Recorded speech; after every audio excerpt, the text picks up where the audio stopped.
Do you know all the Simpsons? Are you stupid like a fox? Is he coming up Millhouse? Where's the guy with the missing arm? Hi everyone, welcome back to the Cracker Factory podcast. You're with your hosts. I'm Jared. I was going to say I'm Isaac. I'm Jared. And I'm Jared and Isaac as well. So you're Isaac and Jared, and I'm Jared, and we're here to talk about Simpsons Season 2, episodes 9 through to, what is it, 15? Is that what we got? 9? Yeah, I think that sounds like 7 to me. It's the second set of 7 episodes, excluding the Treehouse of Horror. Yeah, okay. We're not doing Treehouse of Horror. The idea, people, is we're going to do Treehouse of Horror in October. It's going to be a little fun. Was I not meant to give that away? No, I think we might have mentioned it last episode. And I mean, people would have noticed that we skipped that last episode anyway. Yeah, well, they would have, and I think we said that. So that's the idea, a bit of a surprise. It'll be a good October spooky special with the Treehouse of Horror. We've only got 2 Treehouse of Horrors to go through at the stage, so it might be a very short pod. We don't know yet. We're going to have to smash through some episodes. Isaac, what's been happening? I think we'd enjoy a short pod, wouldn't we, after most of these go for more than 2 hours? Oh, for sure. I've given up on editing. Editing isn't happening. That's not a thing. Like, you'll get the fun behind the scenes of us swearing at each other. Yeah, 100%. Look forward to that. The old, I need to go to the bathroom. What's been happening? Tell me, what's new? Um, Well, okay, you know what? I'll say this. How did you go with your... That good, man. Wow. How did you go with your your Simpsons watching? Yeah, I certainly watched them. What can I say about these episodes? Look, Did you struggle? Did you struggle to get through them? In the middle. We don't want to give everything away, but there's definitely, I wouldn't say real turds in here, but there are some stinkers. Okay. But a little surprise, I do have one rated quite highly, and I think we probably both rated this episode quite highly. Do you reckon I rate? Well, okay, that's interesting. I think I have one. It's funny because I did this recently. I've been going away for work a little bit, so I sort of watched them as I was going. I'd sit in the car before work, watch an episode, and do my notes on my work laptop. Sorry, shout out to my boss, who's probably an avid listener, I imagine. Yeah, of course. As you know, most people are, and it's. I feel like there's one episode I recall giving a really high rating, and then I felt like maybe after that they started skewing that way. I feel like maybe I was so impressed by the episode and I was just going, okay, and being really lenient. We got a few emails from listeners from last pod, some info. We had an email from a good friend of the show who wrote in, Tony Hawk, and he just said, keep up the good work, guys. So I just thought I'd share that with you before we start this one. He said he was going to dedicate his next 900 to the show, so we really appreciate that, Tony. Thank you. Thank you, Tony. And another one is we've got. I don't know if you're drinking the Merlot that was sent out by our good friends at Ango Family Winemakers, but I'm on the Ango Long Row 2020 Merlot, and it's just a good drop. So go down to your local wine shop, your local bottle-o, your local, I don't know, wherever you get your alcohol from, and pick up the Ango Family Winemakers Long Row 2020 Merlot. It's just hitting the spot for me. He said that, but I'm actually drinking a Peroni, which I did not purchase with my own money. So here we are. Yeah, good friend of the show, Peroni. Thanks, Peroni, for that beer. Yeah, thanks for that one. Yeah, cool. So I don't know. I feel like With the shout outs and the emails out of the way, and acknowledging a good friend of the show, Tony Hawk. Yep. Now let's jump into the episodes. Let's do it. Okay. Well, we're going to start with this. We're going to start with episode 9. So we finished at Bart the Daredevil, which was I think it was a good note to finish off last episode 3 of the pod, and now we're episode 4. We're going to start with Itchy and Scratchy and Marge. This is episode 9. This episode aired in 1990, December 20, 1990, so 5 days before Christmas. John Swartzwelder wrote it, directed by Jim Reardon, and I'll read you the Disney Plus synopsis. So it says, Marge's protests over cartoon violence led to a cultural renaissance in Springfield. Is that it? That's all it says? Well, they lead to a cultural, because it's the same word, to a cultural renaissance. That's what it says. What do you think? I mean, yeah, but I don't know. Do they do it as a cultural renaissance, or do the kids just go outside? I feel like the kids just go outside and play baseball or something. That felt like the longest part of the episode to me. So I felt like maybe that was Maybe there was a cultural renaissance. There was protests. The kids changed their ways for a bit. They were loving life. We'll get into it. I don't know. I feel like it's a pretty rubbish description. I'll read you the description that I've got written down here.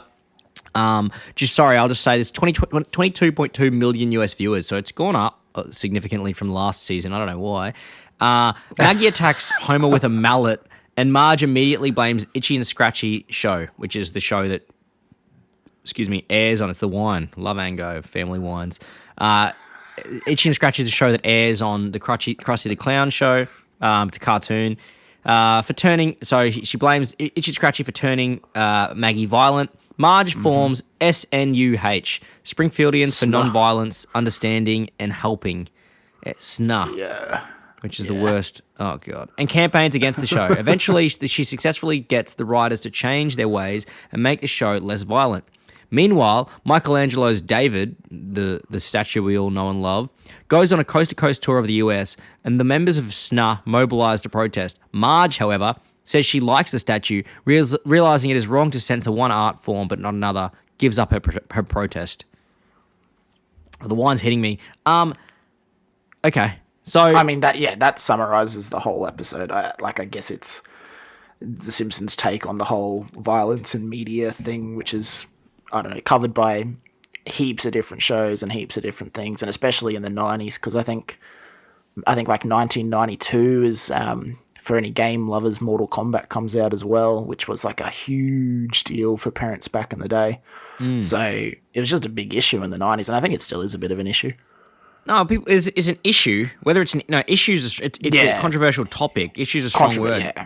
More in the 2020s, you had Donald Trump blaming school shootings and that sort of stuff on, video game violence, and we had, I've been listening to a lot of Eminem lately, and even you listen to like, M talks about blaming his music and Marilyn Manson's influence back in the the early 2000s to mid 2000s or whatever for inciting violence. So it's interesting to think about. And this is 1990. You got to remember, this is do the math on that, people. 34 years ago. 34 years ago.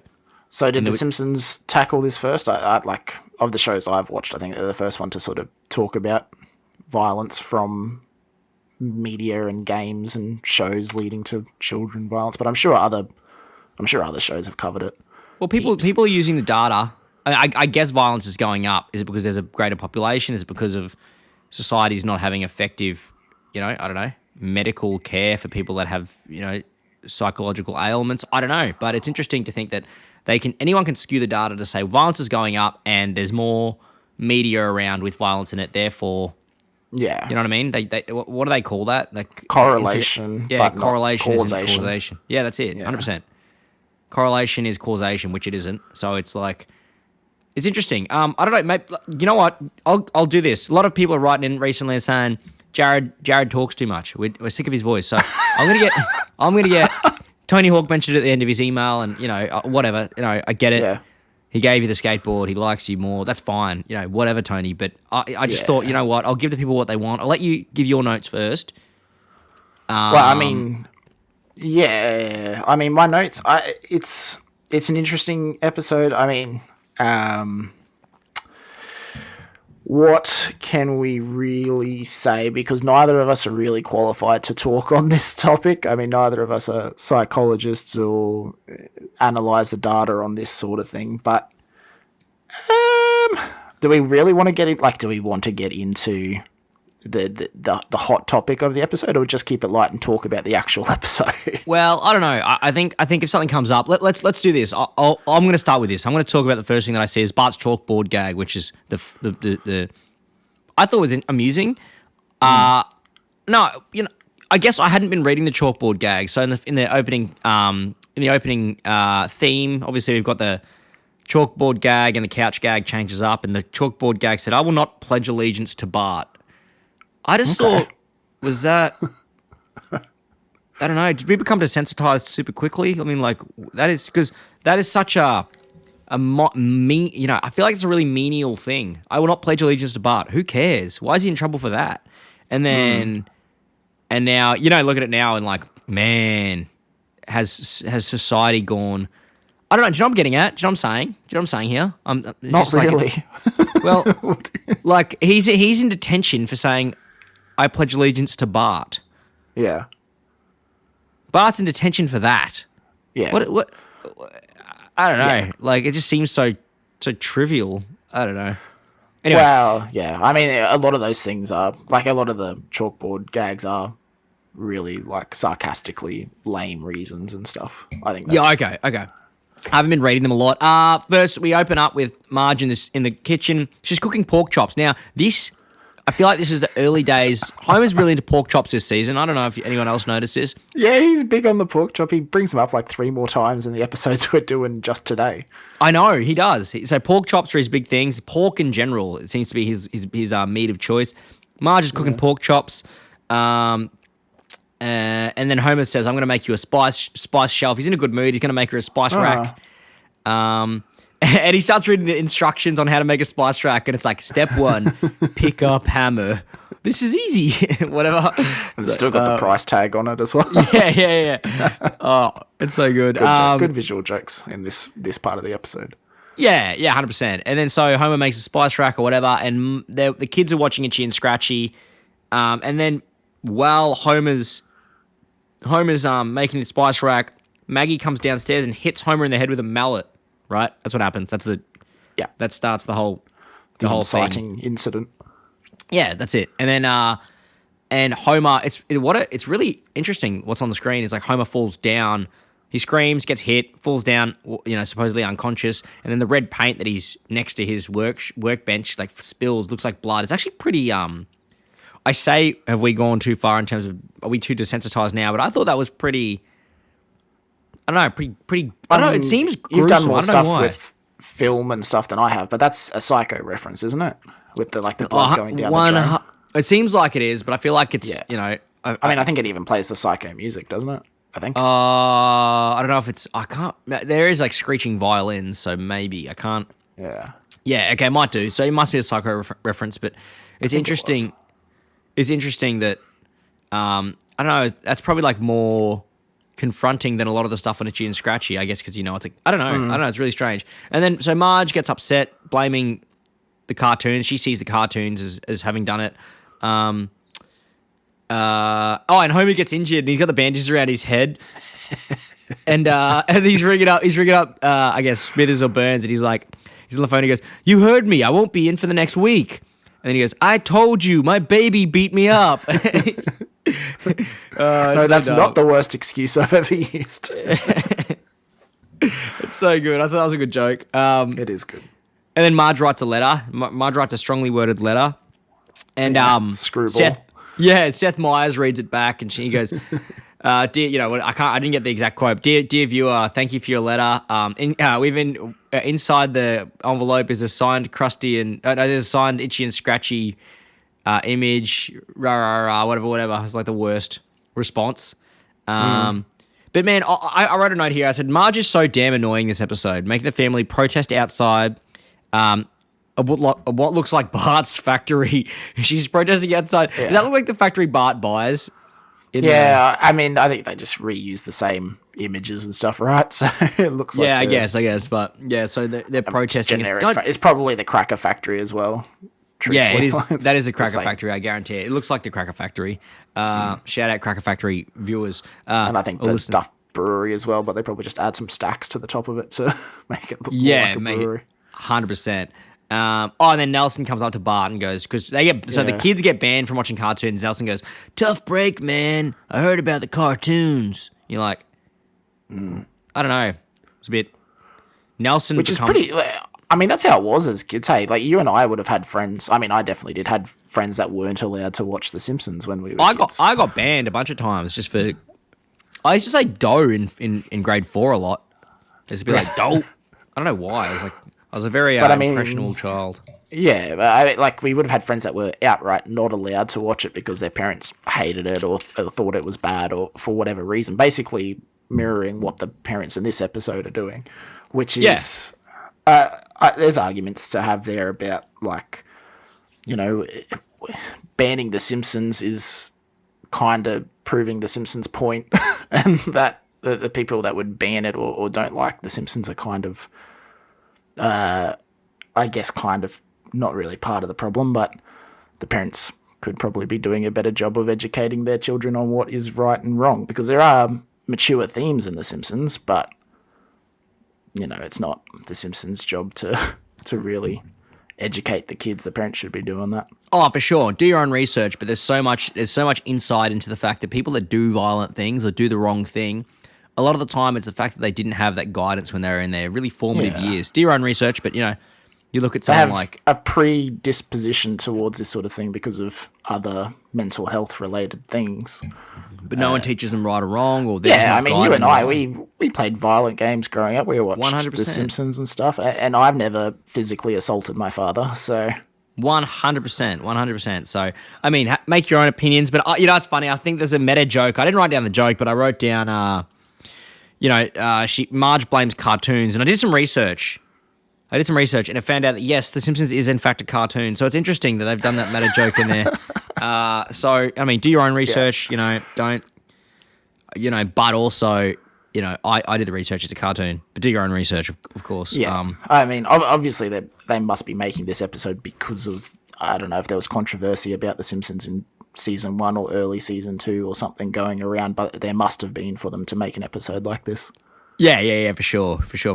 And so I guess the episode moves on, and the parents and the SNUP people. What is it? SNUP? Is that what it is? Yeah, SNUP. The SNUP protesters, they protest outside the factory. They move into the Krusty the Clown studios during the show.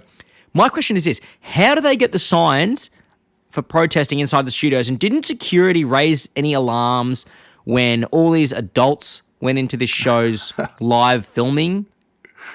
What security? Yeah. Yeah, Right, true. That's it. So for the listener, like that, so the SNUP people go into the Krusty the Clown live filming and go into the audience, and they sit in the audience with signs that in protest, and they're all adults. Yeah, not a single child inside at the clown show. Yeah. Bunch of And sickos. and then so anyway, the writers think of ways to stop Marge, to put an end to it. And what do the writers suggest? Did you write down the writers' suggestions? Oh, yeah, they're all like shoot her out of a cannon or something. Yeah, it's like drop an anvil on her, hit her on the head with a mallet, to stuff her full of TNT, throw a match down her throat and run.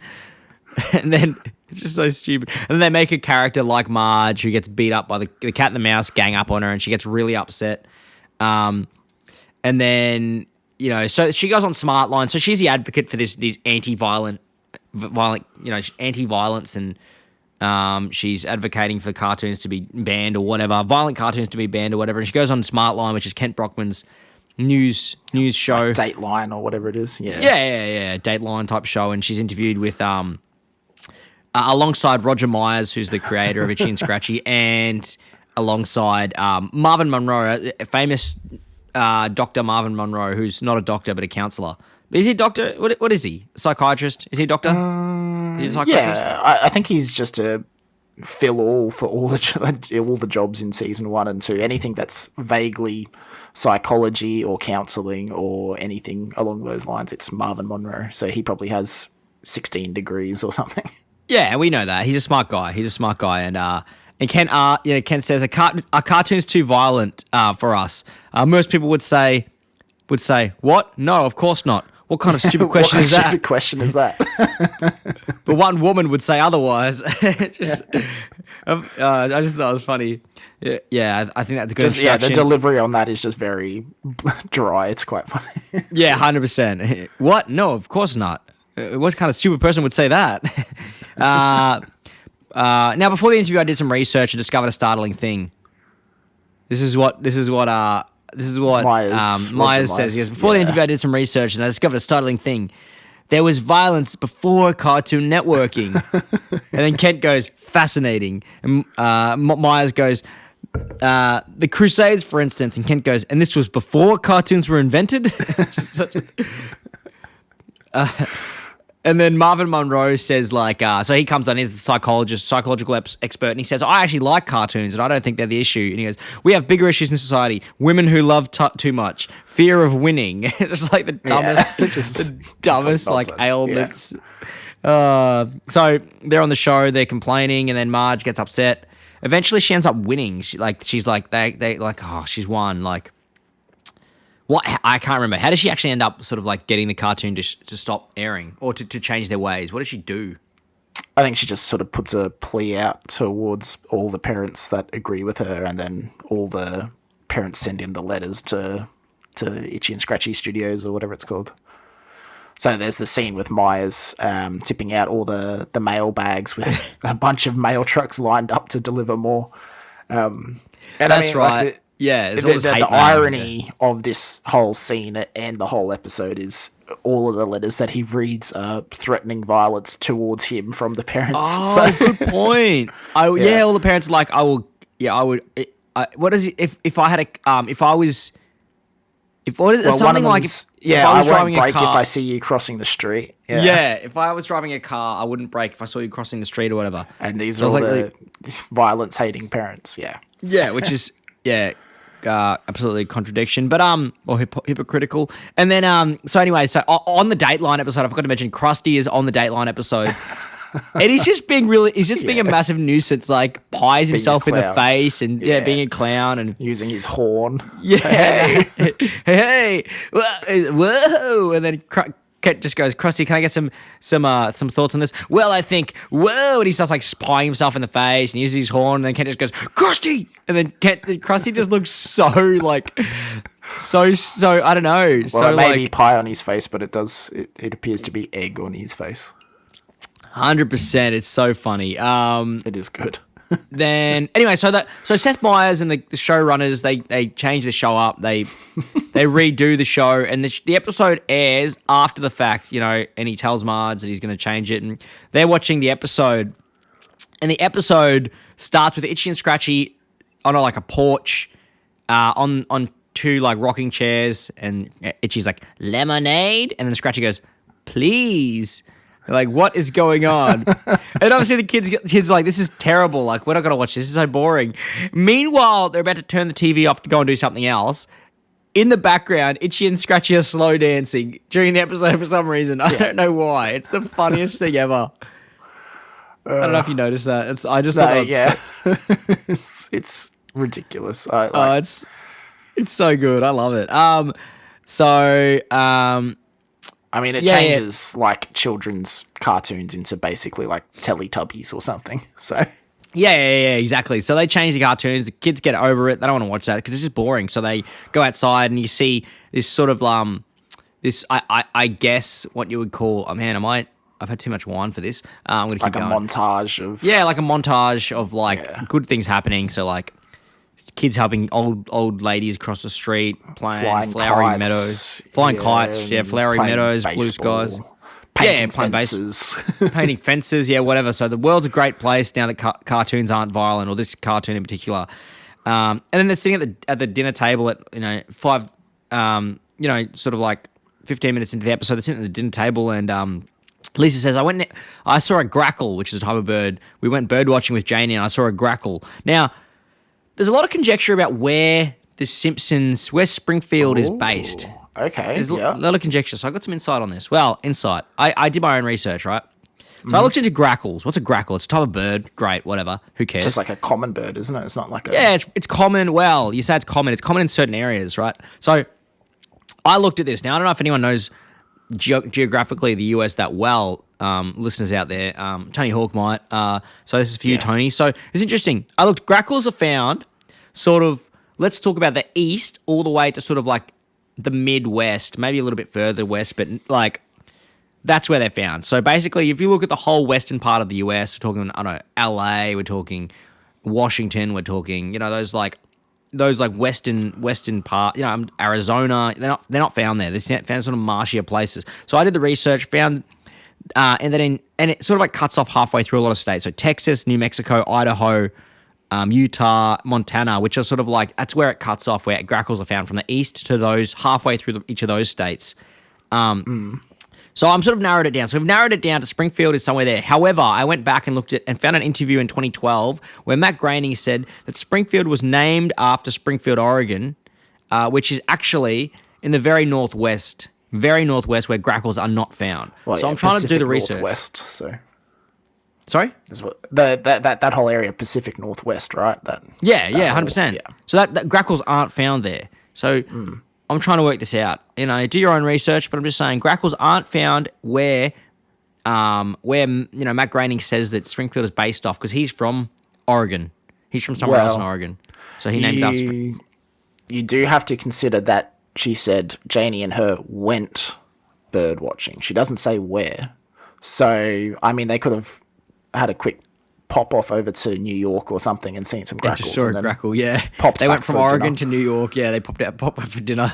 Yeah, maybe they could have done that. It's only a 6-hour flight or whatever it is. So I guess maybe they could have done that. They could have very well gone bird watching and done that. I'm just saying.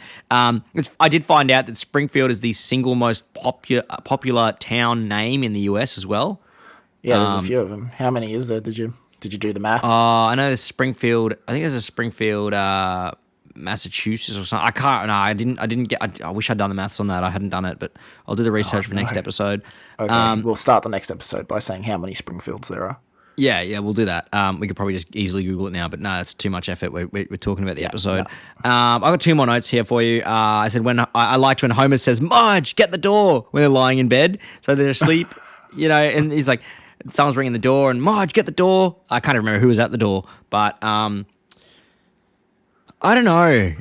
It's one of those things where Michelangelo, Dave. Yeah, that's right. So the SNAP group come and say, Marge, did you see Michelangelo's David, the statue, the naked statue of David is coming to Springfield doing a tour, and these SNA, they're mostly like mothers, let's be honest, they're sort of like middle-aged mothers, are like, no, it's horrible, this sort of grotesque nudity, and Marge is like, graphically portrays body parts which, while practical as they may be, are evil. They are evil, it's true, I know. And she's like, I like that statue. And she goes, oh, well, you can't be against violence and then loving the statue. That's what Lovejoy, Helen Lovejoy says. And then they're like, whatever. To take, but yeah. Yeah. And she's like, oh, okay. And then she goes on Dateline again. Marge, that is, goes on Dateline again and says, yeah, I'm not against the statue. I think everyone should see it. And then sort of they ask her, how can you be against violence but you don't care about nudity? It doesn't make any sense. And then Marge says, well, I guess it doesn't. Which my last note on here is that I actually feel for Marge now. She's being attacked about her interest in the Michelangelo David statue, despite being anti-violent. I don't even agree with Marge's anti-violence sentiment, but I feel bad the fact that, because I don't think they equate. This idea that because you're against one thing, you have to be against all things. That's not how my philosophy. So I feel bad. And I mean, I guess like that's the point they're trying to get across, that it is pretty ridiculous that she, I guess, is just being mobbed out because of her view on a statue, a masterpiece. That's it. I mean, they're talking about where they're displaying this masterpiece, like the curator or whatever. And he's like, oh yeah, we're going to do all the big ones. We're doing New York, Springfield, and if we have time, LA, Detroit, and whatever. Yeah, literally. I did want to write that note down. That's a good one. Doing all the big ones, Springfield. So, I don't know. Is there anything else you want to say about the episode? The episode was, I guess. It was, yeah. What did you reckon? I reckon it does have some good moments, and to the best of my knowledge, it's the first show that sort of covers this topic. And obviously, you're not swayed though because that's the case. Yeah, are you being swayed? Are you swayed a little bit because that's the case? You reckon? I'll just say what I've given it. I've given it a B because I think there is some solid jokes in here, but I don't think it's funny enough, or I guess insightful enough really to push it up into an A or an S or anything like that. It's funny. Yeah, just to refresh, we've got our tier list. We've got S for Sue Diddly Rooper. That's our S tier list. Our A is Awesome to the Max, which is actually a Futurama reference, but that's fine. Same creator really. Same but different. Yeah. We got B, Bad to the Bone. What would you typify Bad to the Bone as being, Isaac? What would you say Bad to the Bone is? I guess I've always sort of seen it as I'll watch it if it's on, and if I'm sort of watching the whole season or something, I'll let it play out. I wouldn't skip it, but I wouldn't seek the episode out to watch it individually. I think that's a good way of saying it. So B, Bad to the Bone. C is choose not to watch. That's if it's on, you'll probably find something else to watch, or you'll probably go outside, do something else. If you're sitting at home watching it on TV when you're a kid, you're probably Channel not 10, super 6 p.m. Yeah. Channel 10, 6 p.m. You're probably not that interested in watching it because it's a bit of a boring episode. That's choose not to watch. And our last one is Rock Bottom. Rock Bottom is literally you're not going to watch it. It's awful. Literally, just you're not Skip going to it at all costs. all costs, Yeah. 100%. So it's funny you gave it a B. Yeah. Wow. What are you thinking? I think I thought it was a bit more boring than you did. I thought, Really? yeah, I gave it a C. Choose not to watch. It's sort of for me. It's like there's about 2 good jokes in there. The Krusty thing's funny when he's acting like a clown. It's just so ridiculous. I like that type of joke. But otherwise, I don't know. I feel like I wouldn't necessarily. If it was on, I'd probably find something else to watch. I mean, because now we've got, we're talking back in the day. Because now we've got every episode at our disposal. Yeah. I guess it doesn't really matter. But if it was back in the day, I'd probably choose not to watch. Still, I reckon. Maybe, yeah. I don't know. I mean, I think for me, if it was Channel 10, 6 p.m., and I just got finished with Neighbours or whatever, I'd definitely prefer to watch this than whatever else was on any other station. So Yeah, okay. So do you want to? I'm happy to concede. I'll go with. I'm also happy to concede. It's definitely not like the funniest episode, and it doesn't. I mean, we also rate the, I guess, sort of like the heartfelt episodes quite well. I think you and I. Yeah. And it's definitely not like a heartfelt episode. No, not at all. Not at all. I am happy to go down to a C if you reckon. I think C. I think C. C? Yeah. Yeah. All right. Let's put it at C. Do you want to write that down? I think that's a good place to start it.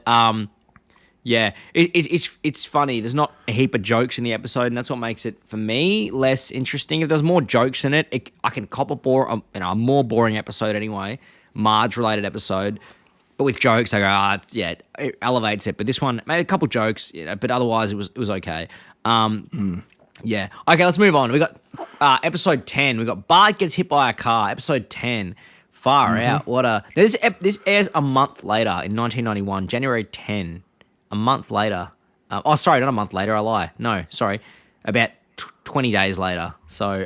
so they would have had like a Christmas break and that sort of thing, I imagine. Oh, yeah, for sure. Yeah, so they had Christmas break or something like that. Bart gets hit by a car. Episode 10, written by John Swartzwelder, directed by Mark Kirkland. You can probably hear how inebriated I'm becoming with this wine. Far out, you guys. Angrove family winemakers, far out. Keep them coming, Are you saying guys. you can get wasted for cheap, Jared? You can get wasted for cheap. You can 2020 Merlot. It's a great year, 2020. Let's think about it. What was happening in 2020? Infused with COVID. Yeah, infused with. We're talking. I'm sure someone won the Super Bowl. I'm sure someone won the Major League Baseball. I'm sure someone won the Some rugby sort of league. basketball thing. Basketball thing. People won things. Things were happening in 2020. It's a great year. Some big movers. It's big movers, some shake. It's an unforgettable year. So get around it, guys. Big year in history. Yeah. Yeah, I guess people liked the previous episode because we're looking at 24.8. We're looking at 2.6 million viewer jump in the space of 20 days. Work that out. Maybe it's Christmas break, Christmas holidays. Do your math. I don't know. But this is my Netflix. Sorry, I say Netflix. Sorry, I might have to beep that out. That's sacrilege. My Disney because obviously Plus. Disney is sponsoring this episode. Yeah, my apologies. Sorry, They Disney. want the real reviews of every episode of this. It's the wine. It's the wine. Sorry, Disney. Bart gets hit by a car. Disney says a lawyer suggests there may be profit in the pain after Bart's collision with Mr. Burns' car. What? A lawyer? How can you do my man Lionel Hutz so dirty like that? Seriously? I don't know. How irreverent can we become with this podcast? We got no holding back. Can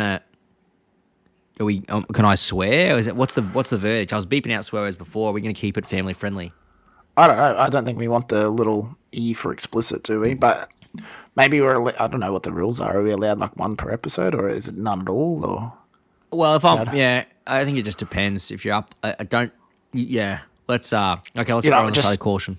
Just say something, and then we'll just come back and beep it if we have to. Yeah, okay, let's do that. What the Yeah, seriously. What are you serious? One of the greatest rest in peace, my man. God rest his soul. One of the greatest characters in the entire show gets that as a Disney Plus preliminary sort of synopsis. That's terrible. A lawyer suggests there may be profit and pain after Bart's collision with Mr. Burns' car. That's crazy. I don't know. Well, What I are your mean, thoughts? I guess at this point we don't know how often Hutz is going to come up in the next few seasons. Well, yeah, I He- guess. he's a heavily featured character for many seasons. But I guess then, this yeah, this is his obviously. first episode, isn't it? I think so.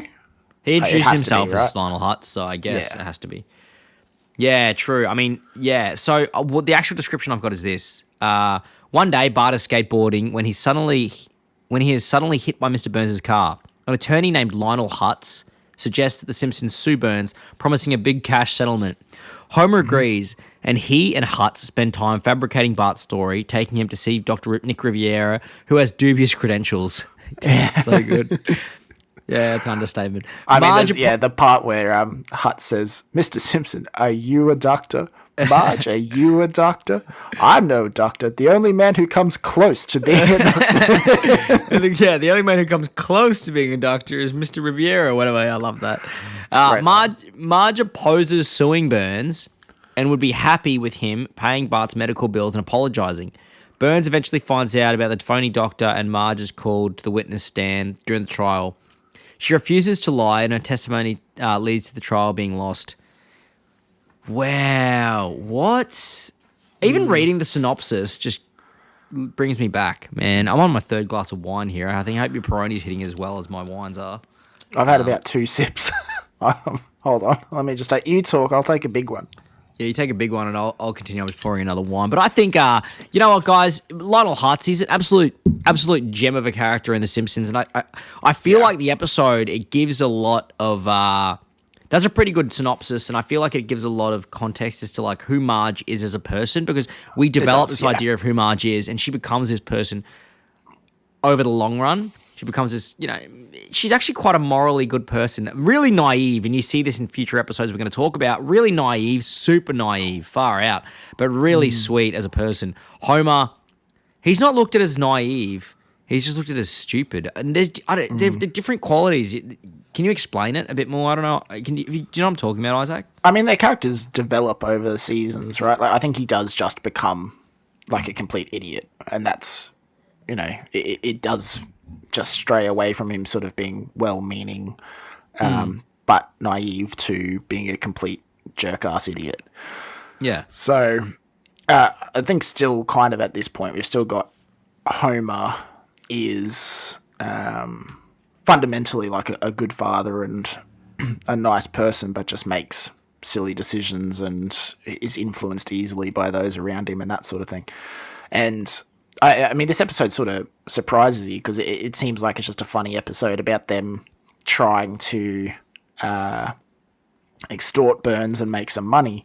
But then in the end, it ends up being like a pretty heavy emotional episode between Homer and Marge, towards the end when they're in the Oh, in Moe's. yeah. Wow, I forgot about that. Yeah. It sneaks up on you, hey, because like you don't see it as being an episode about those two and their marriage and that sort of thing. But then it gets there and you're like, oh god, this is pretty. Yeah, it pretty really heavy. turns the Like, corner. how would you feel if your partner screwed you out of $500,000? Well, You know what? It's so funny. I empathized with Homer. I obviously empathized with Marge more, but I did empathize with Homer a little bit because I understood. I got it. yeah. I get it. I was like, There would be resentment there, obviously, if you 100%, like $1 your million. partner was the reason you didn't get your share of $1 million. $1 million. It's a lot of money, and I wish I didn't do the maths, but I wish I did the maths to work out how much that is in this day and age from 1991 to 2024. What's $1 million worth? Do your own research. I'm going to guess a lot of money. Probably. Yeah. So the episode starts. Bart gets hit by a car, and goes to hell. So he's going up to heaven, but then he spits over the side of the railing where he's going up to heaven on the escalator, and he slides down to hell. And the voice is Flanders of the devil. Every voice of the devil in these episodes is Flanders' voice. I mean, he looks like Herman, the devil in this episode. He does Like he's look like like a Herman. devil. Yeah. And then obviously they sort of redesign him to look more like Flanders later on. But, Which is where Herman yeah. goes, I guess. Yeah, and so anyway, Bart wakes up in a hospital bed after being hit by the car, and he goes, he was just saying, I was writhing in agony in the fiery pits of hell, and you were there, and you were there, and you were there. He sounded to all his family members, and he goes, and I've never seen you before, to Lionel Hutz. Then Lionel Hutz introduces himself in the hospital. He says, I'm Lionel Hutz, attorney of law, and sort of says, oh, we can get a lot of money. And then Marge says, this isn't the time or place. And he goes, no, you're right. Here's my card, or whatever. I don't know, whatever he does. And then he goes, he sees another guy, being wheeled into another hospital room, and he runs and goes, hello, Mr. Lionel Hutz, attorney of law. What does he say? Is that a broken neck or something? Yeah. Yeah. Is that a broken neck? I'm spending his whole time at the hospital trying to trying to find people to. So I had to look up the word shyster. Lisa says, Mr. Hutz, are you a shyster? But a shyster turns out to be someone that's usually a lawyer that does the wrong thing to try and, get money, I guess. Exactly what he's doing. Yeah. Yeah, he's a shyster. And he goes, how does a little girl like you know a big word like that? Lenny and Carl still aren't close to Homer in this episode, so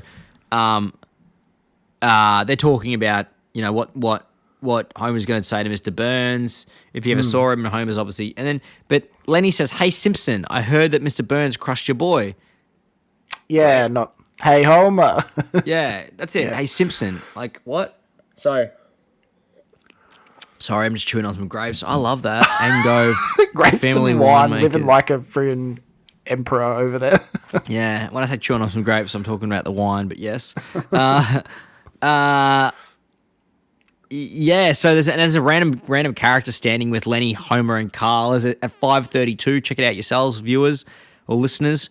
There's a guy standing with them. I don't know who that is at the power plant as they're talking about it. But Homer gets called to Mr. Burns' office, and what do they say? He says, here's $100 to cover your medical bills. $100? It was $100, wasn't it? Yeah, it was. $100. Some laughably small amount. Yeah. Yeah, and then Homer goes, that's a very generous offer, sir, but medical bills alone are... And then Burns goes, oh, so it's extortion that's the name of your game, is it, Homer? So it's... Yeah, he goes, you'll get nothing or whatever. Anyway, so... I don't know if you have anything to put into that, but Homer goes and visits Hutz. Hutz says... Oh, yeah, that's right. This is a good one. So Homer goes to visit Lionel Hutz. Lionel Hutz's office is behind... In a mall behind... what looks to be the reception of a nail salon or something like that. I don't know. And then Homer comes in and he goes, oh, Mr. Simpson. And he calls Della to the lady that's the reception, and she goes, calls? What? Oh, yeah, calls. Yeah, the Supreme Court called again. They need some help with some freedom thing. And then Hutz goes, tell them to sit tight. I'll get back to them, which is just the funniest thing in the world. I love that joke. I love Lionel Hutz, dude. I love Lionel Hutz. He's such a good character. Yeah, he's so funny. This episode definitely has some good. It got some laughs out of me. All the lawyer action in this is pretty funny. It's so good. It's good. Yeah, it is good. So he talks about he's got all his credentials hanging on the wall as Homer walks into his office, and he goes, "Oh my God, I guess Homer makes a comment on the credentials and." And so Mr. Hutz says he went to the Louvre. Is that right? I didn't research it. I don't know what it is. Yeah, I was going to research it. Well, that's the thing. I couldn't tell. So I looked up the Louvre. I thought it was at a university. The Louvre. Because he's talking about the Louvre and he's just pronouncing it wrong. I just said, my note is, did Hutz say he went to the Louvre? What the hell is that? Yeah. Yeah. I don't know. Is it just him being dumb and Homer not knowing? Yeah, or is the Louvre... Firstly, I thought it was pronounced the Louvre. And yes. Is there a university? Yeah, the Louvre is pronounced the Louvre, but I don't know if there's a Louvre University or if there's a Louvre University. Yeah. I don't know. Do your own research, people. Do your own research. I don't mind. But hit us up at what's our email? It's the Cracker Factory Podcast. That's crackerfactorypodcast@gmail.com. Hit us up. Is the Louvre a real joint? I don't know. It's interesting to hear about. Did you go to the Louvre? Do you have a degree from the Louvre? Do you have a degree like Lionel Hutz in law? I don't even know if he's an attorney. He says he's an attorney of law. He has to be a lawyer. But anyway, so Homer says, oh, what could I do Sue Burns with? And he goes. Homer says, Lionel Hutz says, you'll be getting more than just a lawyer, Mr. Simpson. You'll also be getting this exquisite faux pearl necklace valued at $99 or whatever. which I thought was a I mean, good he joke. pulls this joke again later on, doesn't he? With like the smoking monkey or something. He actually does pull that again. Yeah. Yeah, he does. And he's always staying in the. You know, a lawyer is an awful lawyer when their office is in a bloody shopping centre. You know what I mean? You know, they're just some Yeah. sort of quack. I don't know. Well, yeah, low budget. Probably Yeah, low budget. win rate. Yeah, and shyster is probably the word you'd use. But it's funny. So they go and get a second opinion, you know, because they're like, Dr. Hibbert says Bart's fine, like he's got a head knock, but whatever. Dr. Hibbert, he goes there and, sorry, Dr. Nick, they go see Dr. Nick Riviera. This is the second time we see Dr. Nick, or is it the first? Well, I don't remember another. Was there another Oh, one? this might be, okay, this is the first time we see Dr. Nick Riviera. Sorry, people, check it out yourself. But Dr. Maybe. Nick Riviera, second opinion, and he shows his x-ray that he's done of Bart, and he goes, and doctor says, this dark spot here is whiplash, and this smudge that looks like my fingerprint, that's trauma. My favorite joke of the episode happens here. Yeah, that's so good. I love that joke. When Bart says, "Oh, am I gonna die?" Says, Oh yes, yeah, no, I've got son!" that down. Yeah, I've got that down. So I've got exactly. So Bart goes, "Am I gonna?" So they're like, "Oh, Bart's a very sick boy." That's what Dr. Nick Riviera says, and Bart goes, "Am I gonna die?" And Homer goes, "Yes, son." He starts crying, and Marge goes, "Homer." And then he goes, "Oh no!" And then Bart goes, "Will I ever play baseball again?" And Homer goes, "No!" And he starts crying, and Bart goes, "But I played baseball this morning." And Marge goes, "That's right, he did." Which is just the funniest joke in the world. I love that so much. It's so good. Just the way that Homer plays that is just so funny. It's so good. Will I ever play baseball again? No. But I played baseball this morning. That's right, he did. So Marge is so naive. That's right, he did. Marge says, anyway, Marge is skeptical. She goes, but our doctor, Dr. Hibbert's been our family physician for years. Homer goes, oh, Dr. Hibbert from John Hopkins Medical School. It's just like the funniest joke as well. So John, if you don't know, gets John a bit Hopkins. of action in these episodes too. Hey, so he shows up here. I think he shows up in the flashback episode, and then isn't there another one? Oh, the one with Herb. There's like Hibbert's brother, and he's like, I'm looking for my long lost brother as well. So Yeah, that's right. And he goes, Hibbert does I got a get a bit joke. of I got a joke attention. about that. But okay. Yeah. But Hibbert does get some love. And Hibbert becomes the family physician. But wasn't that Marvin Monroe? I don't know. I'm pretty sure it was. Wait, no, Monroe. I think they learn about Monroe in the first season, where like in that flashback episode we see that they've been seeing Hibbert since before they even had children. Yeah, and Lisa and Marge seem to be less intelligent in this episode. I don't know. Lisa's meant to be super intelligent, but then when they're practicing for the witness, and Lisa says, "I think this is all a charade to make Bart look like he's worse than he really is." So they're sitting in the lounge room and they're teaching Bart what to say to make sure he says the right things. And Lisa says that. I don't know if they're like less. Maybe Marge is just like too nice or naive. Naive is the word. Yeah. Naive for sure. Trusting. Yeah. Whereas I feel like Lisa knows exactly what's going on, but she knows no one's going to listen to her. So yeah, that's it. So she's just saying, "This is all a charade, but I can't do anything about it." She does that in a lot of the episodes we see.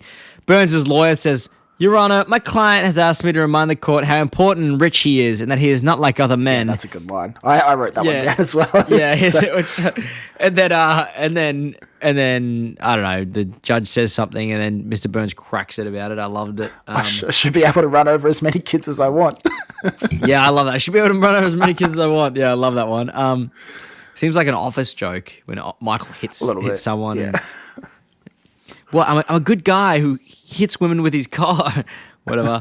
But anyway, so they're on the offense and they're doing really well. No one likes Burns. He's an old, snaky, evil character, and all the jurors show clear disdain for Burns, whereas they love oh, poor Bart.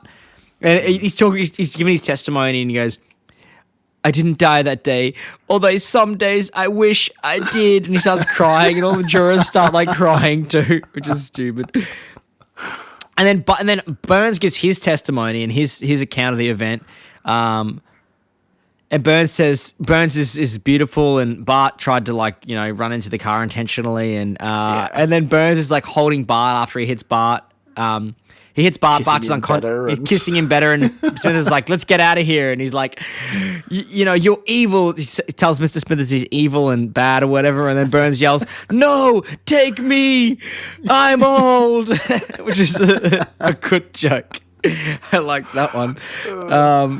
I mean, Hutz is like surprisingly competent in this episode too. Like they would have won the case if it wasn't for Marge and Homer basically blowing it. Yeah.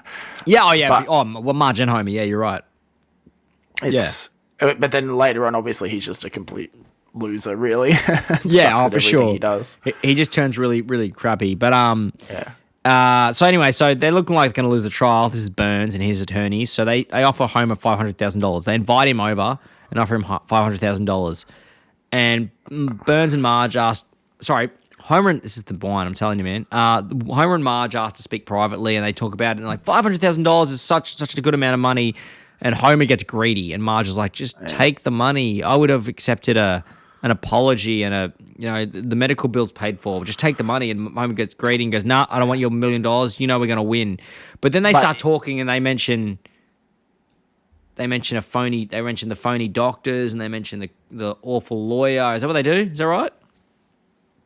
Yeah, I think they mention Nick Riviera and Marge.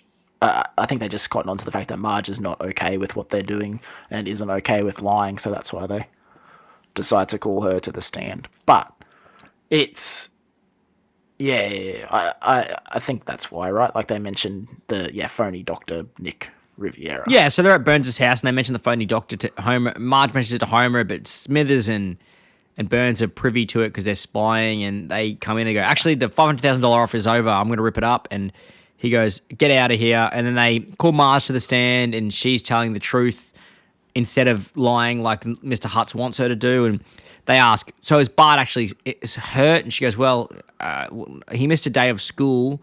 Yeah. And she goes, "How much is that worth?" And he goes, "Well, we pay Bart an allowance of $5, so I guess $5. She goes, "Okay, but your lawyer wants $1 million." She goes, "Oh, yeah, well, we went to a different doctor and he gave us a different claim." Okay, and they look into it and they go, "Yeah, okay." And it sort of skews the whole case, and basically they end up losing the case because Marge can't lie about what's going on. And she's like, "Is that what actually happened?" She's under oath. And honestly, I've written down here that she even says Nick Riviera, Dr. Nick, she goes, he even mispronounced the word abdomen, words that I know. Like, she's like, "I actually felt for Marge when she was being honest, and Homer was just resentful because she blew it. I felt for Marge. I actually really did." So I don't know much about lawyers, but at the start, Hutz's offer is he will help them, but he takes 50%, right? And they're trying to sue for $1 million. Yep. So that's 500,000. If this is settled out of court, which is obviously what Burns was trying to do, and he offers them 500,000, does part of that share still go to the lawyer if it's settled out of court? Yeah, okay. For sure. Okay. Yeah, it does. Which is it's still $250,000 for, and Bart's fine. He's fine. There's nothing wrong with him. But anyway, so Homer's sitting at the dinner table after they lose the case, realistically, and they do lose the case. It wasn't just they lose the case, and Homer's sitting there, goes, "We just blew our chance at $1 million because Marge couldn't lie," and he's resentful, and Marge is trying to be really overly nice, but Homer's clearly not into it, and goes to the bar and decides that he doesn't love Marge anymore. And she comes in the bar, she's like, "I know what's going on." Yeah. And she goes in the bar and he's like, "I don't think I love you anymore." And she goes, "Well, I don't want to stand here another second if you can't work out whether you love me. I want you to tell me now whether you love me or not." Mm-hmm. And then he looks at her and she looks really sad. And I actually felt really bad for her. I was like, "Oh my God." Yes, but then you get a really big case of front-facing Simpsons, which makes Marge look really dopey. And I couldn't help but laugh, dopey. And it's actually like really innocent though, because she's so dopey. Yeah. She looks front-facing Simpsons, but yeah, but then he looks at her and randomly says, "No, who am I kidding? I love you, baby," which is like, wait, but you didn't love her for 2 seconds ago. I don't know. Well, yeah, that's what I mean. Like, it sneaks up on you, hey, because you don't imagine this turning into a pretty heartfelt, pretty heavy thing between a husband and wife at the end there. Yeah, I think so. It was a real they really turned a corner with this. Well, they really it was a real random sort of out of the Hard blue handbrake turn sort of thing into. Yeah, for sure. They drifted into this one. No, they didn't drift into it. They really hard handbrake turned into this one. Yeah. What did you think about the episode? I like it. If we're comparing it to the last episode we did, I think I prefer this one to that one just because 100%. 100%. Lionel Hutz is amazing. Yep. So I was still putting this as a B, but I preferred it to the last one. So I guess now that we've put the last one on a C, then this one still makes sense as a B to me. That's so funny because I also put it as a B. I put Bad to the Bone, B. Sweet. It's funny. I probably, looking back at it now and the jokes, I don't know why. I guess it's like talking to you about him. I guess I feel a little bit more inclined to bump him up all the time. I don't know why, but I think B. I'm going to settle. I put B for a reason when I first watched it. I think we stay on B. I think that's where it stays. Yeah. And there's just good lines in here. Like there's a part where at the dinner table after losing the case, Homer has his whole inner monologue thing while Marge is talking to him. Calls her a treacherous snake woman, which I thought was quite funny. 100%. You treacherous. I mean, Homer is surprisingly upset about it, but surprisingly. No. I had Homer half a mil. Yeah, Homer is not. No, it was $1 million. To be honest, they're going to win $1 million easily. Yeah, but half of it goes to Hutz, so. Oh yeah, true. But still, yeah. But 50%'s a big bloody fee for a lawyer. That's crazy. Yeah, well, that's Hutz being gimmick. surprisingly competent as a shyster. Yeah, true. There you go. Yeah, B. I think that's a good category to put it in. Let's move on from that episode. Yep. Where are we at? We're at episode. That was 12. We're up to episode 13. Let me get the next one. Maybe Home. Wait, episode 13. Is that right? Am I not up? That to can't be 13? right. Have I not watched enough episodes? No, sorry. It was double-sided. Episode 11. This is the wine. I've actually gone through a half a bottle of wine here. I don't know what you're up to with your I was like, but I have not prepared for this. I have not watched enough episodes. the idea is that we're gonna play some Xbox. I think I might be too belligerent after this to play any Xbox, but Oh well, yeah. let's see how we go. Just power through. Okay, One so fish, two fish, blowfish, bluefish. episode 11. Love it. One fish, two fish, blowfish, bluefish. Wes Archer directed. Nell Scovell wrote it. 24.2 million US viewers. So it's sort of maintaining a little bit there, which is great. Disney Plus says this. Disney Plus says Homer takes to sushi, but a chef may have given him some bad blowfish and 24 hours to live. Yep. That's pretty accurate. I mean, yeah. Broad strokes gets most of it. People are As listening soon as to this episode started, I was just like, oh god, is this a Lisa complaining episode? Thankfully it isn't, but just that's how the episode started like that. Well, yeah. I don't know about you. This is my. I guess we all live our own experiences, but my experience is this episode back in the day was an amazing episode. Back in the day was an amazing episode. Yes. Was amazing. And I think about it and I go, I loved that episode. It's just so memorable. It stays in your brain. And I imagine other people thought the same way about that. So they hear this and they go, this is going to be an A tier, S tier, whatever, right? Which is, yeah, it's decent. It's decent. But I just think that a lot of people think it's a really, really amazing episode. That's my take on it, I guess. So make of that what you will, but it's a good. I don't mind the episode, but it's just interesting to think. No. This is one of the episodes where I remembered being amazing at the time. It's an iconic episode. Yeah, like I don't think people would know what fugu is without this episode. Yeah, that's exactly. I looked into fugu a little bit more too. I mean, I actually have it's a boring story, but I do have a story about. No, fugu. Tell me. Interesting. So when I went to Japan, I really wanted to try fugu specifically because of this episode. So the plan was I'd find somewhere there. I wasn't imagining it would be everywhere, but I thought we could find somewhere that sold fugu. So we went to this night market. There's night markets everywhere in Japan. And so we sort of go down the food street, and I would say 20 different sushi places along this one strip were selling fugu, and it was all dirt cheap, like cheap as pretty much any other sushi. And I was like, oh, that doesn't bode well either. Did you eat it? Did you No, do it? I didn't, Oh. because all of these places were selling it so cheap. I figured it must have been some other kind of fish, or that, shark or something, and they were just saying it was fugu, because the way that this episode sets it up, it's like, Portrays it's it. really rare, and it's really like hard. You need a master chef to cut it, and like if every place here has someone skilled enough to cut fugu, it mustn't be as much of a big deal as it actually is. Or Well, I they're looked not into selling it. fugu. No, I looked into it. You're right. No, I don't know I don't know the price of it. Whether you thought the price was meant to be high, I have no idea. But I did look into it. I did find out that it was actually illegal at one point to actually in Japan in the 70s or something. They made it like illegal to do fugu, but then you can actually have it in Japan these days. It's actually quite really nice. But So it is actually fugu that all these places were selling. well, apparently you just need a fugu. It's called I can't remember what it's like a fugu specialist or whatever, like a fugu specialist chef to do it. You need like a fugu license or something to be able to do it. Okay. So not anyone can just do it. You need to be a fugu chef to do it. Yeah, every single sushi place along this strip had a fugu chef. Well, the Japanese, I don't know. Maybe they love it. Maybe it's a big thing over there. I have no idea. I actually was thinking about that. I mentioned it to Erica. Actually, I mentioned like, oh, okay, when we go to Japan, I'm gonna get some fugu. But she's like, nah, you're not doing it. I was like, why? Yeah, why did you want to get fugu? Because of this episode. The episode. surely. The episode. Yeah, We watched exactly. the episode. So massive impact on this. The I forgot what fugu was until I watched. I the just episode again, assumed though. it was going to be like ludicrously expensive just because of the risk factor or something. But no, it was cheaper than a meal in Australia. So Wow. I got suspicious about it. Yes, you're like, yeah, maybe I won't do that.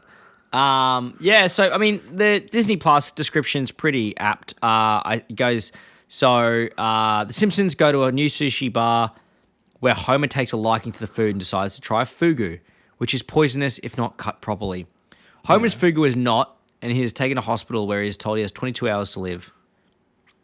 Although on Disney Plus it says 24 hours to live.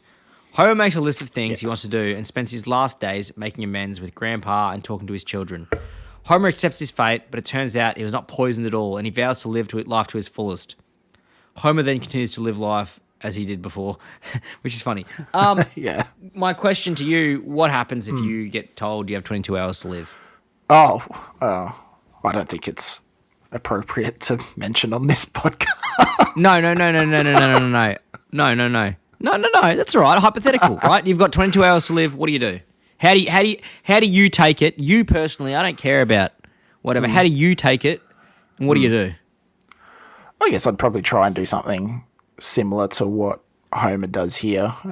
Just sort of tell everyone that I care about and say, love you. Thanks for all the good times. Peace out. And then probably spend the next, I don't know, that'd probably take me like 3 hours, and then spend the rest of the 19 hours. Yeah, okay, cool. That's appropriate for the podcast. I respect that. I feel like that's the way most people would do it too. I feel like say goodbye to the people you love. I don't know. I feel like I would be pretty. I feel like the first 6, 7, 8 hours I'd be wallowing in self-pity. I don't know why, but that's just how it is. Well, yeah, I guess the episode does sort of make a joke about that, about the stages of it with the denial and all that sort of stuff. That Homer goes through all of them in 5 seconds. Yeah, 100%. So I guess Homer goes through them really quickly, so he's just like, okay, I accept it. Acceptance is the so they could get to the main part of the episode. But I guess you have to do that. What do you do in 24 hours? That's far out. There's so much to do too. 24 hours is a long time, but yeah. So I'll go through my notes. I've said Thursday's meatloaf night, by the way. Friday's pork chop night. There's the second pork chop reference we've got. Yep. So Friday's pork chop night. It was Lisa's decision. So she's like, oh, pork chop. She's annoyed about it all. Rah, rah, rah, whatever. I don't know if she's a vegan The yet. monotony of having... No, she wouldn't be. But the monotony of having the same thing all the time. She's sick of it. So she wants to try something different. Homer's like, fine. She kept asking, and Homer says, well, fine, we'll try this sushi place that's opened up. Pretty wild. There was Lisa- a time when sushi was such a mysterious and like weird thing. Hey, I don't know if it was the same in Australia in the 90s, but we've got a thing called Sushi Train here, which I mean, we get sushi everywhere. I've had sushi this week. Like, yeah, oh, okay, but Sushi Train specifically. yeah, I think there is a place called Sushi Train, but there's sushi trains here, like other restaurants that call themselves different things, but they have the physical train. Yeah, okay, yeah. So we've got Sushi Train or whatever, Sushi Hub, whatever it is with Sushi Train. It's Yeah. like pretty delicacy-wise. So I'm actually telling Erica now Sushi Train for dinner. Let's do that. I like that idea. See, like sushi's pretty normal for us here, and I feel like it's been. I mean, the university I went to had a sushi place right next to the library, so sushi's always been pretty common here. I don't know if back in the 90s it hadn't made its way to Western culture or something yet. Maybe. I don't know. Again, They treat it as such a weird thing, which I guess is kind of the point that the Simpsons aren't cultural. They're steak and beer and barbecues and going to church on Sunday. Very straightforward. I feel like is that lived experience thing. When I was younger, I wasn't trying things like sushi. I wasn't trying dumplings. As you get older, you try them. You go where I feel like but maybe I'm the exception to the rule where I wasn't doing that stuff because I was just like, no, it tastes awful. I'm like, I've never actually tried it before, but it sounds gross. So I didn't want to try new things. I'm sure there are people out there like that didn't try any things. And I remember my first time I had dumplings, because everyone got dumplings down in Melbourne. And Yeah, we have dumplings heaps of were dumpling like, places near us. Like it was the thing, and I was Red like, Hill Dumpling.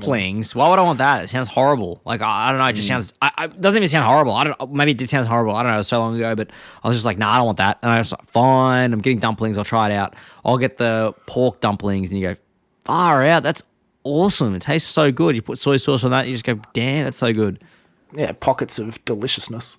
But Literally. you would have had a lot of Italian food growing up. Like, Italian's always been pretty big. Yeah, for in sure. Australia. You look I at think pizzas, even when you pastas, came over, we were doing lasagna. Your mum's lasagna was amazing. So Yeah, 100%. She does like the white sauce these days even more so. Yeah. It's just like, oh my God, so good. So a lot of the Italian stuff, the pastas, steak was the thing, but these days they're trying something new. Korean barbecue's a big one now these days down in, I don't know if it's a thing in Victoria in general, but no, yeah, that's a good point. Yeah, I guess Korean barbecue wasn't that big in Australia maybe 10 years ago, but now it is pretty big. So maybe the same thing happened with sushi in like the 90s and 2000s or something. yeah, so just like slowly develops. KBBQ is like the big thing people go to these days. Oh, actually, no, there's the other heaps one, here, yeah. hot pot. I haven't been. Have you been to hot pot before? A lot of the Korean barbecue places here do hot pot at the same time. So As you well, have- okay. I haven't had hot yeah. pot, but I don't want other people's stuff in my food. I don't want people putting. You get your own because I don't pot. do you? Is that what I thought it was one pot you share? Oh, maybe it's different. The ones here have like individual pots, and you have your own like little like ceramic heater thingy in your table, and then you've got true. a shared barbecue in the middle, so you can sort of do Interesting, both okay. at the same time. I'll have to try a hot pot. That's for the next episode. We'll talk about hot pot. Yeah, man, it's pretty good. Far out, man. It's I don't eat a lot of seafood. I like sushi, but I don't eat things like prawns. Go hard on the mushrooms at the hot pot, like Oh my goodness. yeah, just Yes. stuff it full of mushrooms. It's really good. Yeah, Eric is keen for sushi, so that's what's happening tonight. Yeah, sweet. Oh, Simpsons. Yeah, right, Simpsons. Yeah, sorry, hot pot, Simpsons, whatever. So they go to the sushi place. It's quite funny. Homer's like, oh, I don't want any of that. He tries it, and he goes, oh my God, it's amazing. And I was like, yeah, that's how it literally was for me. I was like, oh, what the hell? Tuna sushi with avocado, salmon with cucumber. It's actually delicious. What the hell? Yeah, but you it was can Lisa's. see the things Homer gets. It literally looks like a prawn roll, a rice ball, and then maybe some sort of like fish egg ship or like an octopus bit ship or something like that. So like a prawn roll and rice balls, pretty standard. So it's, I don't know. It's wild that Homer's so worried about a prawn roll. Yeah, that's it. I feel like Homer slowly develops into a character that just starts eating anything after a while, but initially he's like pretty like pork chops and steak or whatever. Yeah. Yeah. So Homer starts eating it, loves it. It was Lisa's idea. I'm going to keep bringing it back to that. It was Lisa's idea to go out. Now, the Simpsons ordering sushi is literally like me. It all sounds like gross, weird, terrible things. And then I get it and I'm like, oh, it sounds like it actually tastes really good. Absolutely delicious. Yeah. But when Homer's eating fish at about 3:55, so 3:55, let's say 3:53, I don't know, he's eating the sushi off the plate. Nothing is happening. He's like constantly eating. Did you notice that? Yeah, is that it's got like an animation loop of him eating the same piece of sushi. Yeah, constantly, and there's nothing's moving off his plate. I was like, what the hell's going on? I think the first 2 or 3 come off his plate, but then, they get lazy and just, like, animation loop the last one. Yeah, the last one, the third one, that's like one piece. It just keeps, like, animation looping. But he loves it. But Marge has a good line there where she's like, what would you recommend for the family that isn't sure they should be here? Yeah, that's a good... like, the first time you go to a different cultural place. 100%. We're not sure if we should be here. Let us know what we should have. 100%. What would you recommend? It'll be, you know what you go for. Anyone that hasn't tried sushi before, for all of our listeners out there, this is what you do. You get tuna, avocado, or tuna, cucumber. That's your go-to. Really safe. I mean, if you like chicken, it's like the white person choice, but you can always go some sort of karage chicken thing, which is easy enough for people to get into. And then you can start getting teriyaki chicken even. I mean, my favorite is always the soft shell crab rolls. My goodness, they're good. Or if they have good eel. Yeah. You're a sashimi man? Do you like sashimi? Yeah. We had some really good, like raw tuna and salmon in Japan. Obviously, in Japan. I haven't tried raw tuna. It looks really gross. So but again, it's probably that thing where it tastes really good. And I'm just yeah. Yeah, I got to try it. Japan's happening this year, so that's what's up. That's what's happening. Yeah, I mean, they're just everywhere. Like pretty much, every street corner there'll be some cool sushi place. Or they really like their curry there too. They have the katsu curry with like the crumbed chicken and pork and stuff. Oh, it's good. Oh, stop! I'm so hungry. Right, let's so really hungry. During the food outing. Oh right? No, where's he gone? Well, it's just me, folks. All right. So then what happens in the episode? Oh, I muted myself there. Sorry. Oh, he's back. Yeah, sorry, I just muted myself. I'm very hungry right now. Though, listening to all that stuff about food. I don't know if you heard I said that, but during the episode, they're eating whatever, and there's a karaoke place, which is karaoke. Now, here's the thing: I studied music when I was doing my undergraduate. So I did a Bachelor of Arts and studied music and majored in music and media, and we learned about karaoke. So one of our professors at the time she did a PhD in karaoke. No, it wasn't. It wasn't karaoke necessarily. It was like international. International culture or something like that. I don't know. I can't remember. Based on just how music is different in other cultures than 100%. And it was, and I think she was like majored in, like she went over to Japan and studied and did a PhD in Japanese karaoke. Yeah, or whether it was karaoke, but like whatever it was, or like she used to say karaoke as opposed to karaoke. I was like, oh, okay, that's just like karaoke, but it means empty orchestra. Empty orchestra is the exact translation to English. Karaoke, empty orchestra. So I remember that as being one of the things that I learned at uni. One of the many few things that I learned. But the kids, Bart and Lisa, are singing the Shaft theme song. Yeah, from 1971 film. Shaft. Did you know this? I looked this up. Isaac Hayes. Do you know Isaac Hayes? Do you know who that is?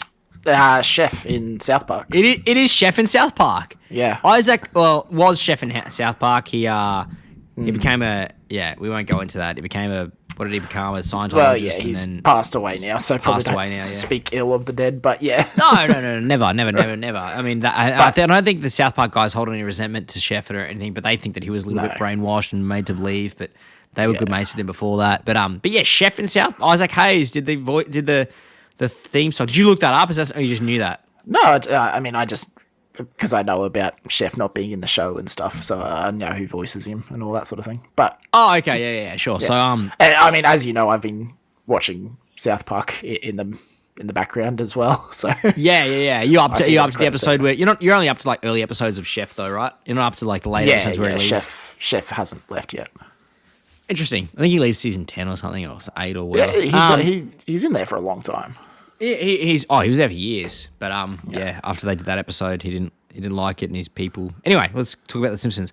So Master Fugu Chef, he is having an affair with Edna Krabappel, but he calls her Miss Krabappel, which is bloody weird. I don't know. Yeah. Oh, Miss Krabappel.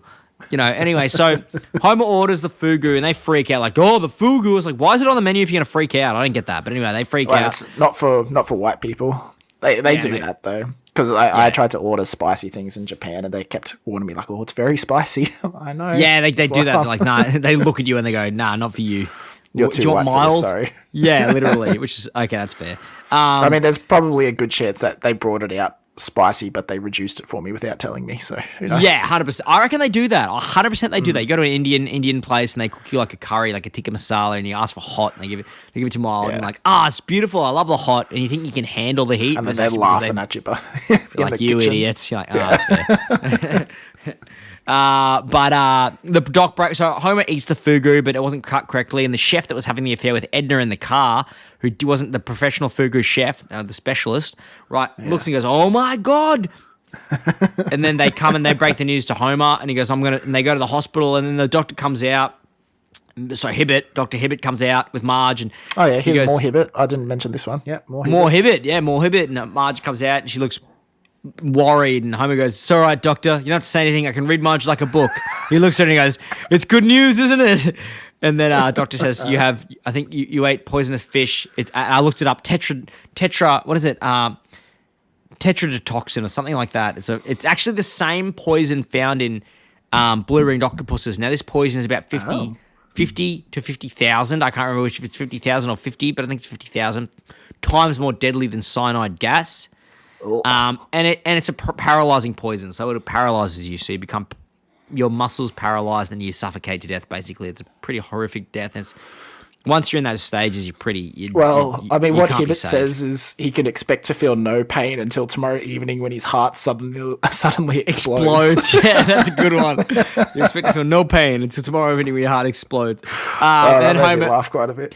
And then, 100%. He's breaking the news to Homer, and then he says, he gives him a pamphlet, I think, on you're going to die. There's a lot of pamphlets in these episodes, and gives him the pamphlet, and he says there's 5 stages of grief. There's denial, and Homer's in denial, and he goes, no, doctor, I'm not going to die. And then anger, and he goes, and Homer gets angry, and he goes, there's fear, and then he goes, doctor. He's like, he gets scared, and then he goes, and then there's bargaining, and then Homer goes, come on, doctor, I'll make it worth your while. You got to get me way out of this. And he goes, and finally acceptance. And he goes, well, I was going to die anyway, so he goes through the 5 stages: denial, anger, fear, bargaining, and acceptance.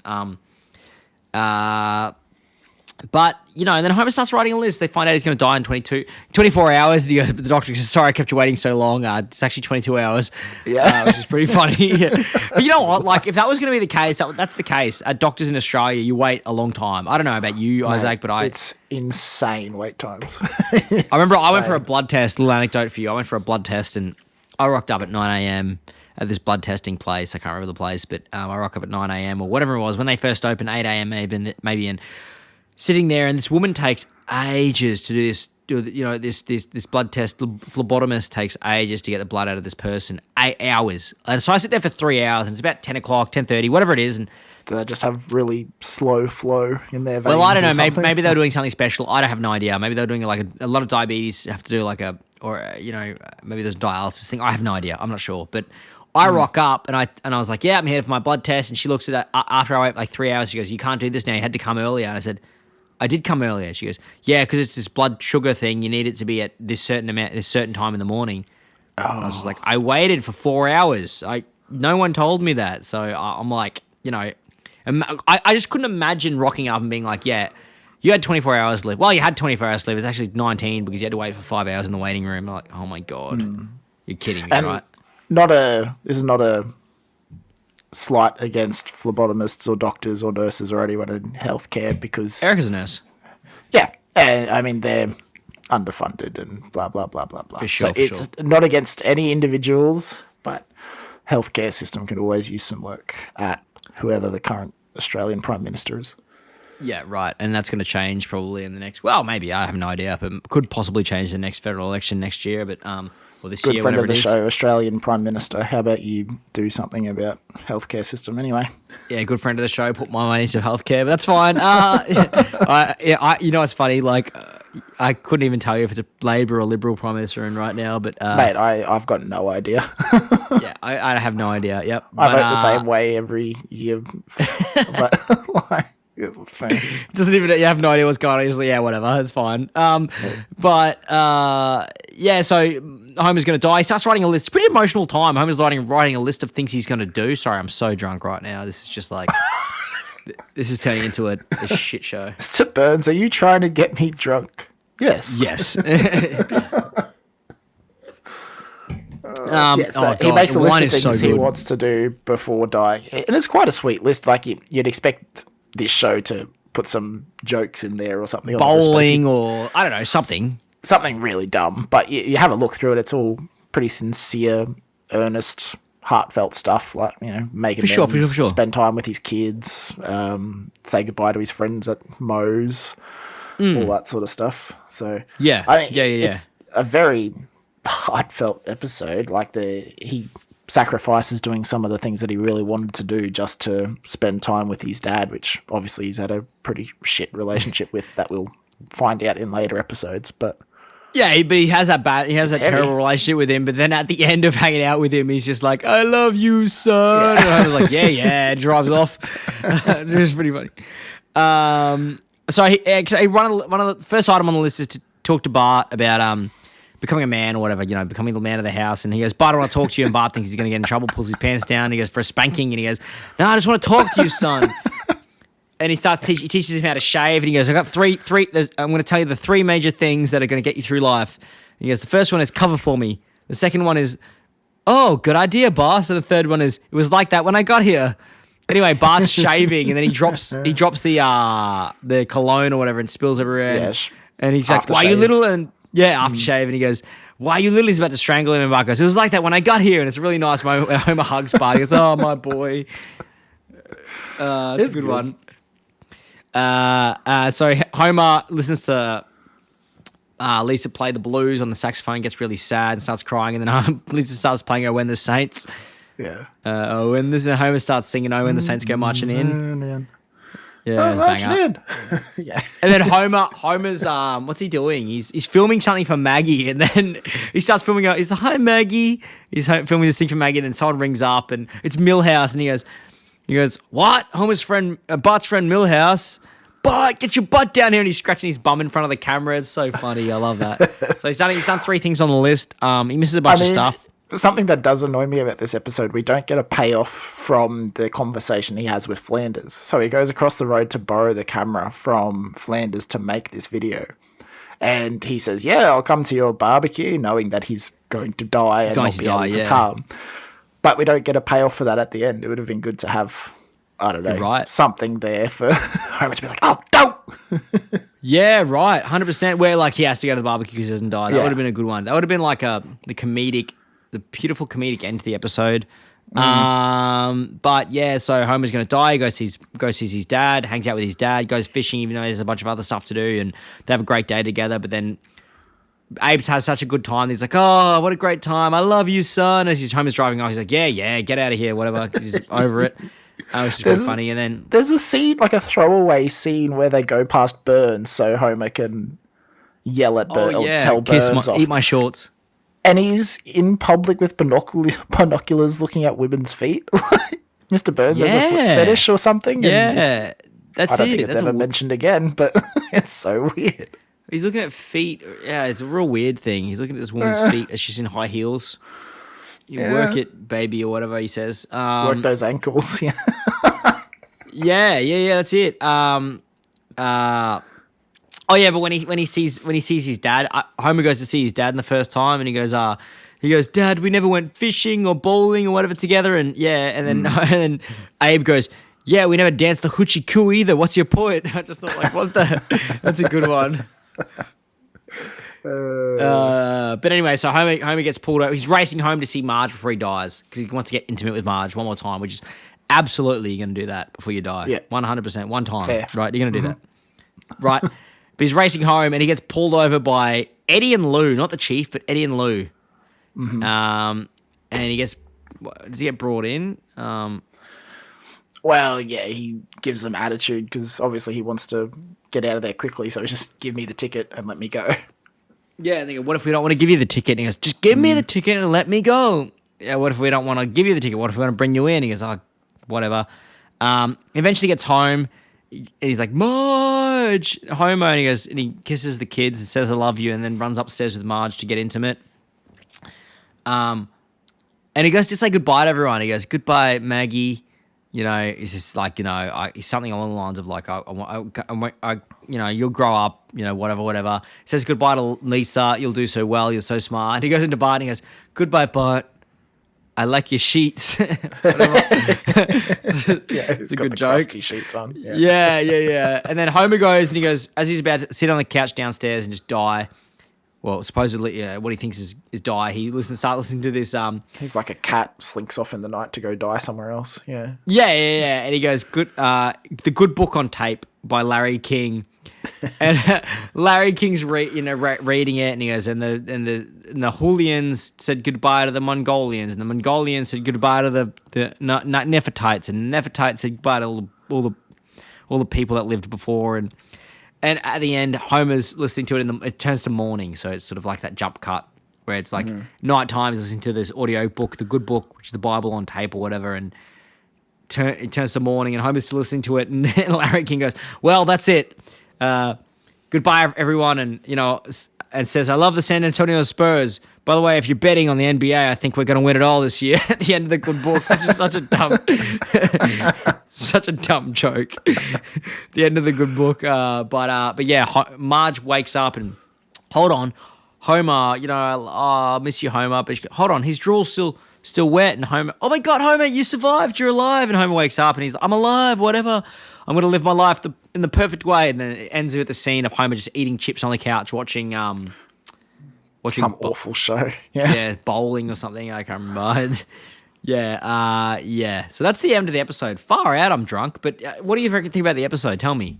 I mean, it's a very sweet episode and like a good message about living every day like it's your last, that sort of thing. But like, it's pretty heavy. Like it makes you reevaluate that, you know, you should be spending time doing the things that actually are meaningful instead of recording a Simpsons podcast. Recording a Simpsons podcast and trying to cram in episodes. We're leaving a legacy. Yeah, we're leaving 100%. It's very sweet. I don't think it's a particularly funny episode. There's some good moments. That's interesting to me. It's not, so you don't think it's funny. Okay. I think there's good moments, but I wouldn't say it's like it's not a comedy heavy episode. It's more of one of their sort of heartfelt episodes. What did you think? I liked the episode. I'm going to say that. It's not particularly funny. There's not heaps of funny stuff. The Abe stuff's pretty funny, to be honest. Like, Abe gets funnier the more you watch the various episodes. He actually says some funny things. Yeah, maybe as a kid I didn't think Abe was that funny. It's not a funny episode, but I think it's a good episode, honestly. I want to hear what you said about it. What did you say about it? What was your rating? What rating? Yeah. I was on the fence between B and A on this one. Like, okay. Do you want me to be the breaker here? Yeah. I'm happy. If you want to choose, I don't mind. But do you want me to say what I said, and then that can be the final? Well, we have a discussion about where we think it should land after. Okay. Yeah. Okay. Fair. Well, I said A. I said awesome to the max. I liked it. Yeah. I think I said that before, that we both tend to like the heartfelt episodes quite a bit as well, because they have as much value as the comedy heavy episodes. And I mean, this one is. It's iconic. Like, both of us. I was about to say, get fugu when we went to Japan because of this episode. 100%. I think because you look at this episode when you're younger, and you look at it now and think, when I was younger, I loved that episode. That episode was amazing. And you still remember it. You remember the episode, regardless of whether you remember the scenes from the episode. You remember the episode as a whole, and you go, "That's an amazing episode." When it's an episode like that, you know it's a good episode. It's stuck with you, so you know it's a good episode. I don't think whether it's that- S. I think it'd need to be Oh God, no, it's not S. a bit No, no, more no. comedy to be S. But yeah, I'm happy with A. 100%. There are S tier episodes down the future. I know for a fact there are because I watch them Yeah. regularly. And I go, that's an S tier episode. Yeah. It's so good. Which is how we rate S tier episodes. We seek them out and want Yeah, to watch them. for sure. And I go, I want to watch this episode. I feel down. I feel whatever. I'm going to watch this episode to feel better. I'm gonna, whatever. I'm going to show someone The Simpsons. I'm going to show them this episode. But yeah, I think A. I think it's a pretty good episode. The jokes just let it down. There's not that there are bad jokes. There just aren't enough good jokes in the episode. I think that's it. I mean, there's definitely still good jokes in there, but just not gut busters like some later episodes. Cool. We're moving on to The Way We Was. So I'm going to read it off Disney Plus. Let's have a little look at what it was. So I liked this episode. I'm going to say that right now. I'm so sorry. I'm going to preface it with I liked it. Marge and Homer reveal how they met and the prom they attended. That's the extent of what Disney Plus has. It's a pretty meager synopsis about the episode. Yes? Yeah, it doesn't really go into much detail, does it? No, it doesn't give a lot. But that's okay. The Way We Was, this is what I've got. So it was written by Al Jean, Mike Reese, and Sam Simon, directed by David Silverman, 1991, January 31, 26.8 million viewers. We're getting up there, man. Holy feck. Yeah, I don't know have if to we have the beat numbers for how much they're getting these days, but I mean, it seems like a lot of people, right? That is a lot. I mean, after the few good episodes that they've had, I guess more people are interested in it again. Yeah, maybe that's it. I feel like those episodes have really brought it back up. Do your own research, but maybe that's the case. Maybe like as they started getting better episodes, people started watching, and then I guess that goes without saying, but maybe like at the right time they're getting the right amount of good episodes in. I don't know. And that sort of spurred its popularity because there was a point in that season 1 and 2 where it started like dropping off a bit, didn't it? It was like 13 million viewers and that sort of stuff. Yeah, I wonder if their like time slot changed as well. That's stuff that we wouldn't really know. Yeah, but, true. Yeah, I Very wonder true. if as it comes more popular, they move it to a more popular time slot and that sort of thing. Yeah. So this is what I've got. In the first Simpsons flashback episode, Marge tells the story of how she and Homer met in high school in 1974. 1974. Just remember that number, will you? Marge and Homer meet for the I'll write it first... down. Yeah, write it- 1974. Write it down. Don't confuse that with podcast times. But Marge and Homer meet for the first time during detention, and he immediately tries to get Marge to be his date to the prom. She initially agrees, but ends up attending with Artie Ziff. In the end, Marge regrets going with Artie and reveals that she has fallen in love with Homer. Really interesting episode. Can I get your initial thoughts on the episode without giving me a rating? Give me your initial thoughts, because I've given mine. All right. Initial thoughts. I'll read you verbatim what I've written about halfway through my notes. Mm-hmm. I'm bored. Pretty bored. Still bored. Wow. This is going to be a controversial... Where am I at with this episode? Hold on. Oh my good... Hold on. That can't be right. Oh my goodness, dude. This is shocking. Okay, let's get into it. All right, yeah. Stay go on. tuned. Okay, so Bart's chalkboard gag, I will not get very far with this attitude. I think that's actually a better gag than the other one. Yeah, that's pretty good. That's a good one. It starts off, Homer gets mad at the kids for sitting too close to the TV and says it will hurt their eyes. And Bart says, it will not. And Homer goes, angrily shaking fists, he goes, oh, yes, it will, which is a good joke. That's a good joke. They're watching McBain, his movie. McBain is like what I imagine is like Schwarzenegger, I guess. Yeah. Just their like generic 80s like action hero shoot 'em up sort of thing. Yeah, and which like is great. I mean, I love the McBain jokes and the scenes with McBain in them. So yeah, because it's just like really lame 80s, 90s action movies that are like really bad, filled with tropey lines and cringy dialogue and cringy like storylines as one well. is this? This one's the one where he busts into the office. McBain scenes this season. We do. Or at least in These episodes, yeah. So this one's the one where I've got written down. It says I guess the McBain character is definitely based on Schwarzenegger because the way the critics. Okay, so they're watching two critics review the movie. One of them says it's terrible. McBain stuffed up by killing bodyguards and says you're out of here. So the chief of the police that McBain works for in the movie said you stuffed up, you killed two bodyguards, and says you're out of here. And then McBain punches his boss out the window and says that makes two of us. Which it's this one. Yeah, that the one. next one is the meeting adjourned. Yeah, that one. Which is good. They're similar. They're actually similar because they're both in office buildings. But anyway, so McBain punches him again. That makes two of us, and then the other critic on the TV that they're watching says, "Oh, I loved it, whatever." But the TV stops in any case. So the TV stops working. It like freezes or whatever. And Homer tries to fix it and slaps it a couple times, and then basically just the TV just is stuffed really, and Marge and Homer start telling you their story about how they met in high school because basically the TV just stops working, they can't fix it, and Marge says we lived without the TV before, sort of thing, and what about before you were born? And they get into that story. So they go back to high school. They went to where did they go to? Springfield High? No. Sorry, I wrote it down. I think so. Oh. Yeah, Springfield High. That sounds right. Yeah. I wrote it down somewhere. Springfield High, anyway, and Homer's talking about how they hadn't met, and Homer's listening to the Carpenters, Close to You. Why do birds suddenly appear? Whatever it is. Do you know the story about the Carpenters? It's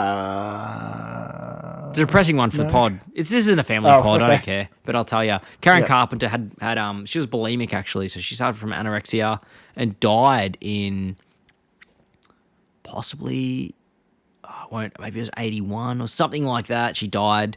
Amazing voice, awesome artist. They were really generic. A lot of people said they were sort of generic and they were vanilla, but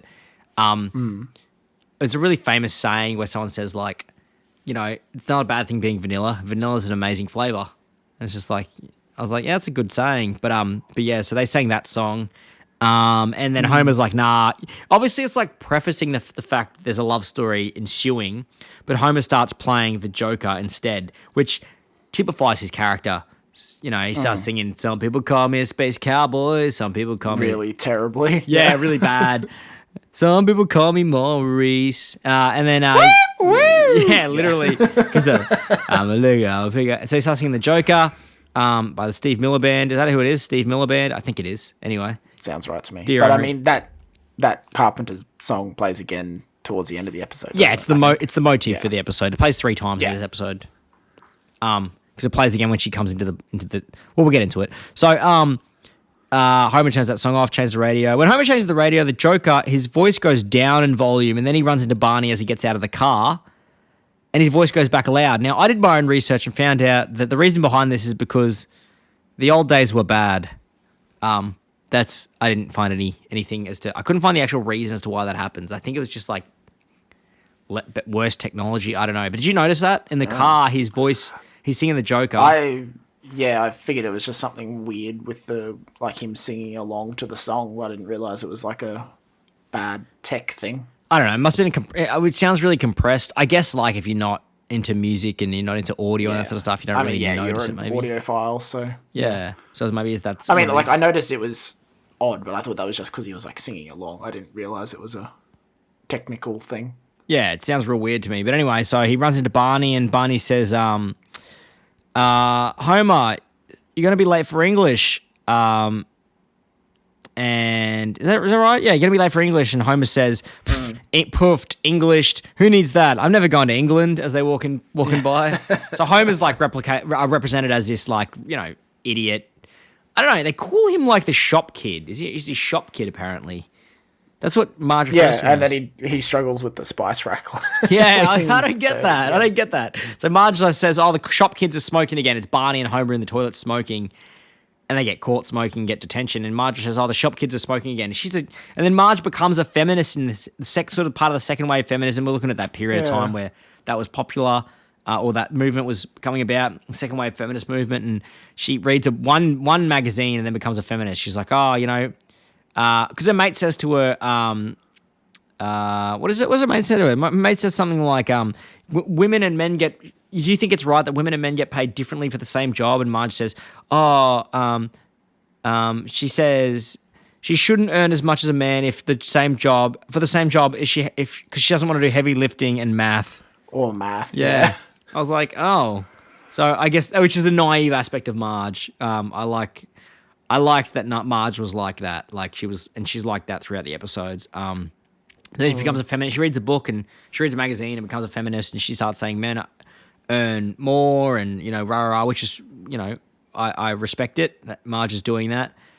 But then I think the implication is that meeting Homer and being with Homer sort of kills all of that for her, and she sort of, I mean, obviously in the run of the show she has a lot of different jobs and does a lot of different things, but for the main part of the show she is a homemaker. Yeah. And being with Homer, I guess, kind of killed her feminist movement days or something like that. there's got to be a way where they can represent that better. I felt like they didn't represent the whole Homer stifled Marge a lot. They didn't make it that apparent. Held her down kind of thing. It's, I don't know. They made it apparent, but they didn't make it apparent. Well, because Homer's not represented as someone that's like... What's the subject she's doing? Like her forensics. Oh, thing yeah, or forensics. like I had to that. look this up. We'll get into that, but I had to look up what the hell forensics fails was. that because of Homer and stuff. So Yeah, so it's almost like this male in her life is actually bringing her down, which is like, I think it's an interesting... I actually think it's a really interesting plot point, but they don't make it apparent enough that it's actually all Homer's fault. Well, they do, but they don't, as... In general, in the episode, they make it apparent that it happened in high school, but they don't make it apparent that's the reason she's a homemaker. Because she's happy. She seems happy. I don't know. Yeah, I mean, I think she is happy, and that's sort of like what... She sort of reverts back to how she was at the beginning of the episode, right? Where she's like, oh, as long as I don't have to lift things or do maths. Yeah, 100%, which is like, is that a good thing that she's almost, I don't know, is it a brainwash idea? I don't know. Maybe I'm thinking too deep into it. I have no idea. But yeah, so Marge says a housewife who is incidentally not married to a house. I liked that joke as she's good. complaining. Marge isn't, so she's part of the second wave feminist movement. She says she shouldn't earn as much as a man, all that sort of stuff. She starts protesting about, and protesting for feminist, for female rights or whatever it might be. It's rights in the workplace, realistically, and she gets in trouble and gets sent to detention. She goes, I expect the Principal Dondalinga, who comes up a bunch of times. He comes up a bunch of times. Principal Dondalinga sends her to what is it, to detention, I guess, and says, you know where that is? She goes, no, actually, I don't. I've never been, and sends her there. And as she walks in the room, Barney and Homer look at her, and time stands still, and the earth, the whole room fills with color, and the carpenters, why do birds suddenly appear every time you are near? Whatever it is, starts playing, and Homer falls in love, and hilarity ensues. How many days of detention does Homer get? Do you remember? Little trivia for you. Oh, okay. So, is it they get 3 days for detention for being caught smoking? Yep. Yep. And then he keeps talking and he keeps going up. What does it go to, like 11? I don't know. No, it's 6 from the talking. It's 6 from the talking. Okay. So Homer starts talking to Marge, and he goes, I get detention just because I'm me. She goes, I'm a political prisoner or whatever. And Homer goes, I didn't get detention because I'm me. And the guy goes, Simpson, I told you not to talk. That's an extra day of detention. He goes, I don't care. And he goes, that's 2 days. And he keeps talking to Marge. He goes, what's your name? Marge Simpson. That's 3 days, 4 days, 5 days. And he goes, whatever. And he goes, that's 6 days of detention. And he goes, that's it, Simpson. Move to the back of the room, which I guess outweighs the 6 days of detention. I don't know. Is that the joke? Yeah. Or? I don't know. Yeah, but anyway, so Homer falls in love with Marge. He asks her to the prom. No, he doesn't ask her then. No. He just falls in love with Marge, whatever. And he tells Grandpa Simpson at the dinner table that night. And Grandpa Simpson is eating Grandpa Simpson is eating Shakespeare's fried chicken. Do you know much about Shakespeare's fried chicken, Isaac? I can't say that I do. I did a little bit of research into Shakespeare's fried chicken just because I was sitting there and I was looking at it. He's eating Shakespeare's fried chicken. Now, Shakespeare's fried chicken is basically the KFC equivalent in Springfield. It's located in the Springfield Mall, and I looked up, and they've got a few interesting menu items on there. So it's named after William Shakespeare, as you know, the famous writer and playwright and poet and that sort of stuff. And they've got the following items on the menu. So I'll give you some. And maybe some of them are appealing to you, given that we haven't had dinner or I don't know if you had lunch yet. Yeah, if you give me the menu, I'll tell you what I'll order. Okay, cool. Okay, let's start with. So the first thing on the menu, there's only about 5 things on the menu. The first thing is grease-laden chicken fried chicken parts. Yep. Okay. They've got the Romeo and Pullet. Okay. Okay, Romeo and Pullet. I guess that's pulled chicken or pulled pork or something. I don't know. Oh, no, it's chicken, so I guess it's pulled chicken. The Bantam of Venice. The Bantam of Venice. I don't know what Bantam is. The much... I mean, the and pullet is probably meant to be like Capulet, but I don't know what Bantam is. Yeah, I don't know. The Bantam of Venice. Much ado about batter. Okay. And the last one is the Midsummer Night's Bucket Deal. Okay, I like that one. That one's pretty good. I think so. What are you ordering? You reckon? I think the last one, right? Yeah, the Midsummer Night's Bucket Deal. Yeah, I think so too. That sounds the best to me. I feel like it's got nice chicken in it. So that's what I'm ordering. And anyway, so Homer says, I'm in love with a girl. And Abe tells Homer to go for the dent. So Abe goes, oh, is she beautiful? Yeah, she's beautiful. Abe tells Homer, go for the dented car, the dead end job. Yeah. And says, it's all right. I blame myself for this. I should have had this talk with you ages ago. The fact that you missed the part where Barney tries to ask a girl to prom, and Homer says there must be a girl at school that no one else wants to ask to prom. Yeah, true. Brutal. Yeah, true. So they're obviously the biggest losers in the school, and no one's going to go out with them. The shop kids, whatever, I guess. So anyway, Homer goes. Homer goes to the guidance counselor and says, "I need some guidance, counselor." And the guidance counselor says, "It's right. I've got advice N through to Z. Meaning I'll give advice to anyone N through to Z. But I get what happens to A to M. I guess I don't know." Different counselor for them, yeah. Okay, that's fair. Whatever. If there's a reason, I'm convinced. Counselor gives Homer a nuclear power plant pamphlet, where he says it's the only job you need that doesn't require college education. It's the only job you can have that doesn't really require college education. Yeah. Which is crazy to me, like a nuclear power plant. And then Homer throws in the bin or whatever. He goes, me and a nuclear power plant. Kaboom! Kaboom. Yeah, literally. So Homer goes, okay. But he joins the debate because he knows Marge is on the debate team. So he joins the debate team and they go, great. The lady at the debate, the teacher at the debate team goes, okay, great. If you want to join, our next topic is going to be we want to reduce the federal speed limit from down to 55 miles an hour. And Homer says, 55? That's ridiculous. Sure, it'll save some lives, but millions of people will be late. Which is I thought that was a good joke. So now you're sitting here halfway through the episode or so, and you're saying you're bored. I think I get bored after this bit. I mean, the funniest part of this whole episode for me is after Marge comes around to tutor Homer. So I'm skipping forwards a little bit here. And Homer admits to not taking French after she says yes to going to the prom. And so she slaps him and storms out. And it does just like a brief pause on Homer's face before he picks up the phone and calls Barney and goes, guess who has a date to prom? That's such a good joke. That's so funny. Yeah, that is a good joke. We're getting there. So he joins the debate club. He's sitting there doing the debate against Artie, and Artie's doing his point, and he goes, wait a minute, ignoramus, you're trying to say I'm stupid, aren't you? And he goes, they just start having this argument, and they're telling Homer to shut up or whatever, and then, so Homer's studying or whatever, and there's a song that comes on, Pick Up the Pieces by Average White Band, released in 1974, same year.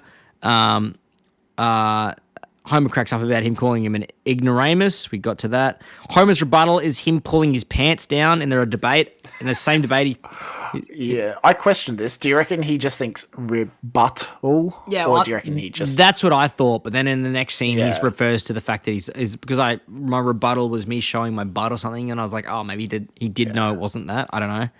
Yeah. Um, I don't know if he just decided to show his butt, or he actually thinks rebuttal means something about his butt. Yeah, so yeah, I skipped over that. I guess glossed over it. Yeah, but anyway, so Marge. So Homer says, "I'll ask any. I guess I'm a good guy. Ask anyone. Ask." Oh, no, someone says. Who says that? Someone tells Marge to go and do your own research and investigate. And No, yeah, he says, I have references. I have references, and he mentions all these people. And Homer goes. Then Marge goes to the coach. This is personally the best joke that I have. And Homer, so it goes, it's like those talkies where Marge is asking questions, like from The Grinch, where Cindy Lou starts asking these people questions. You don't hear the question, but you hear the answer. And the coach is the first one she interviews, and he goes, "Junior varsity shot putter. I think if he applies himself, trains real hard, hits the weights a little more, he could go another foot." I just thought that was a good joke. Because you think she's gonna say, yeah, if he applies himself, trains hard, he can do really well in life. But it's just like, he could go another foot. I think that was a good one. That is pretty good. I did like that. That was probably the best joke in my opinion. But yeah, she agrees. Okay, fine. But she's doing city forensics. She's got the city forensics championship coming up. Which, okay, what do you think the city forensics championship is? What do you think that is? Well, forensics to me is not debate. So yeah, what is it then? Do you know? What would it be? Yeah. Okay, two competing teams. Yep. They have two, let's say, like dioramas or displays of a dead body on the ground, and both teams have to, use their resources to try and deduce murder weapon and all that sort of stuff, and look for any sort of clues or strands of hair, fingerprints, and whatever set up at the scene. And then the first team to solve it wins. I would have assumed the same thing. Something to do with forensics, like researching dead bodies or something. That's what I thought forensics was. I looked it up. Yeah. Forensics is a collective term for both speech and debate. Most tournaments have both speech and debate events, and students commonly double enter or cross enter and compete in one debate event and one or two speech events at the same tournament. So why do we call forensics in like the... Well, I looked up what detective forensics... police sense. I looked at forensics. Forensics look to be, in a police detective sense, seem to be... Forensic investigation refers to an investigation that involves looking into things like data as well and things like that, and forensically examining in that way. It's not just about... I thought it was just police work, but it talks about having analysis of something else, I think, like data or... looking at a bank account or what, things like that add to an investigation. I think that's what forensics is in that term. I had to look it up because I was like, what the hell is the forensics championship? What the hell does that mean? Is she investigating dead, crime scenes? What the hell? You know what I mean? Yeah. But no, I mean, we called it debate at school, didn't we? The debate team. Debate. Yeah. Yeah. So we called it. Anyway. Marge has that coming up, so she's stressing about that, but Homer says, "Oh, you're tutoring French? Coincidentally, that's the one subject I'm having trouble with. Why don't you come over and tutor me?" She goes, "Yeah, I'll help you out." So Marge enters the room that night. Homer's prepared. He's gussied up. He's done his hair. He's put on some nice smooth music. He's got a song that's like, "Don't call me a baby lady, just be a lady, baby," which is, I looked it up. It's a song that was created for the episode. It wasn't even a real song. Which is, they put a lot of effort into that one. They could have just got, I don't know. I mean, they do like their musical things, don't they? They do. So, fair enough. So Marge goes on, why is there make-out music playing? And he goes, "Oh, it helps me." Homer goes, "It helps me study." She goes, "Well, not me. Turn it off. Let's get right down to it." Anyway, so time elapses. I guess the elements of cinema tell us that time elapses, and he's learnt, and Homer's getting really good at French. Homer's actually sweet. She says he'll agree. So Homer asks her to prom, says, "I've never been sure of anything else. Go to prom with me." She agrees, and Homer's really sweet. He says he was gonna buy a new motor with his money for his car, but he decided he's gonna spend it all on the prom. He's gonna buy a new corsage. He's gonna have the best dress. He's gonna have all this stuff. He's gonna do all this stuff. It's really sweet. And she goes, "I love that you're really earnest and honest." And he goes, "Oh, if you love that, get this. I wasn't even taking French. I just told you I was taking French so you'd come in over my house." And she slaps him across the face. She goes, "You made me stay up till 1 a.m. teaching you French, knowing you didn't have to, knowing I have a big forensics meet tomorrow. I hate you, Homer Simpson. I never want to see you again." And then it goes to Isaac's joke. He's sitting on the couch, like, after he's been slapped. He's sitting there waiting, twiddling his fingers. He picks up the phone. He goes, calls Barney, goes, Barney, guess who's got a date to prom? Which is a good joke. It's so good. So that's just how stupid Homer is. I think it's just like the delivery, and it does like a really close zoom on Homer's face with a big pause before. Guess who's got a date to prom? Yeah, I did like that. But Artie ends up asking Marge to prom, which I think is funny when he clears his throat. He's asking Marge, and he clears his throat really awkwardly. Artie's such a pest. I hate him, man. He's a good character to hate. Yeah. But Marge is getting ready for the date with Artie, and her mum says, "Pinch your cheeks, honey, to make them red." And then Marge says, "Do you want to break those capillaries?" And Marge says, "Wouldn't I just use rouge?" And then her mum says, "Whores use rouge, women pinch." And I was like, that's interesting, interesting thing. I mean, yeah, Marge's mum is always terrible in pretty much every scene she's in. Yeah, 100%. But how awkward is it when Homer rocks up for the date? Homer goes to Marge's house, meets her dad and her sisters, and Nightmare. he's there. And then Marge comes in and realizes Homer's not meant to be there. She's like, "What are you doing here?" I said, "No." He's like, "I thought you said you'd be my date." And then Homer said, and she says, "Yeah, but I also said I hated you. I never want to see you again." And Homer says, "Yeah, that's why I've avoided school for the last 2 weeks or whatever." Just because I didn't want you to change your mind. It's that kind of like cringy thing that makes your skin crawl, kind of like 100%. In real life, because you're like just like 100%. It's just like, oh god, it's so awkward. Artie rocks up, and the sisters love Artie. He's this short, nerdy dude, but apparently he's hot. He's a hottie. I don't know. He's a real hunk. He's a real hunk, yeah, and they love him, and they hate Homer. They're like, "Who's this guy? Oh god, that's Marge's date," and they hate him. But anyway, they go to the prom together, and Artie's a real creep throughout the night, and Homer's there on his own with his corsage. Cover of Yellow Brick Road is playing at the prom as a song by, Elton John.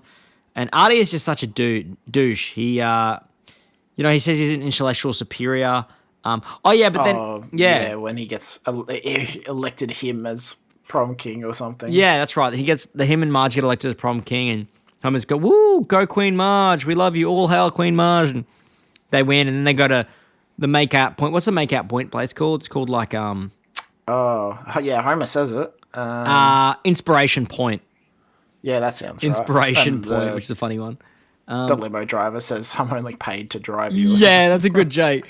Okay, but I'm only getting paid to drive or whatever. When Homer says he wants to go to Inspiration Point with all the other couples. They sit on the edge of the cliff, and Artie tries to make out with Marge. And I guess they're telling Bart and Lisa this story of Artie sexually assaulting Marge.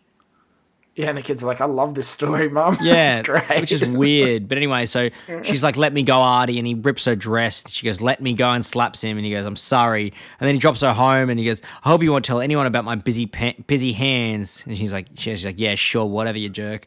Goes inside and hears her. No, the worst part is he says, "Not for me, but because I'm so well respected. I'm so respected, but not for me. But it would ruin the town to hear it or whatever." Awful. Yeah, what a douche. She goes inside and hears her parents and her sisters talking about, when that Homer guy rocked up, that was the worst. I'm glad she went with the right one or whatever. And she's like, "Oh my God, I made a huge mistake." And she drives back and sees Homer walking home because he can't afford the limo for the rest of the night. He's walking home, and the absolute classic Simpsons moment. Homer's walking home and she's beeping the horn. He goes, "I'm all okay." And he beeps again. "I'm over as far as I can go." And beeps again. He goes, all right, I'll walk in the mud." And starts slamming in the mud with his feet. And then Marge pulls up, and it's actually a really sweet moment. I really like this. Marge, Homer, and he goes, "Do you want to ride?" And he goes, "Sure." And she sits in. She goes, "As I was driving here, I realized who I should have gone to the prom with." And he goes, "Who?" And she goes, "High prom date." And he goes, "Oh, Marge." And he puts the corsage on her to clip her dress back together. And she goes, "Why are you so upset?" And he goes, "It's because we're going to get out of here and I'm going to hug you and kiss you and I'll never be able to let you go." And it's like a really sweet Simpsons moment where I'm like, it's such a memorable moment. You know what I mean? It's that moment where you always remember that as being the moment that they met, regardless of whether they add additional elements to the story or whatever. That's the moment that they loved each other, sort of thing. They also never fix the TV at the end. They tell the story and they never fix the TV. But that's it. That's got a new radiation king. yeah, exactly. But that's the episode. I mean, okay, so I want to hear what you thought about it because we are going to have very differing opinions here, I think. All right. Well, it's a very sweet episode, but I don't feel it's an iconic episode. You're right about that. I just don't feel that I don't know. It just didn't land with me. I don't know. It's sweet, but just not. I guess as emotionally impactful as some of the episodes that we've covered before this episode.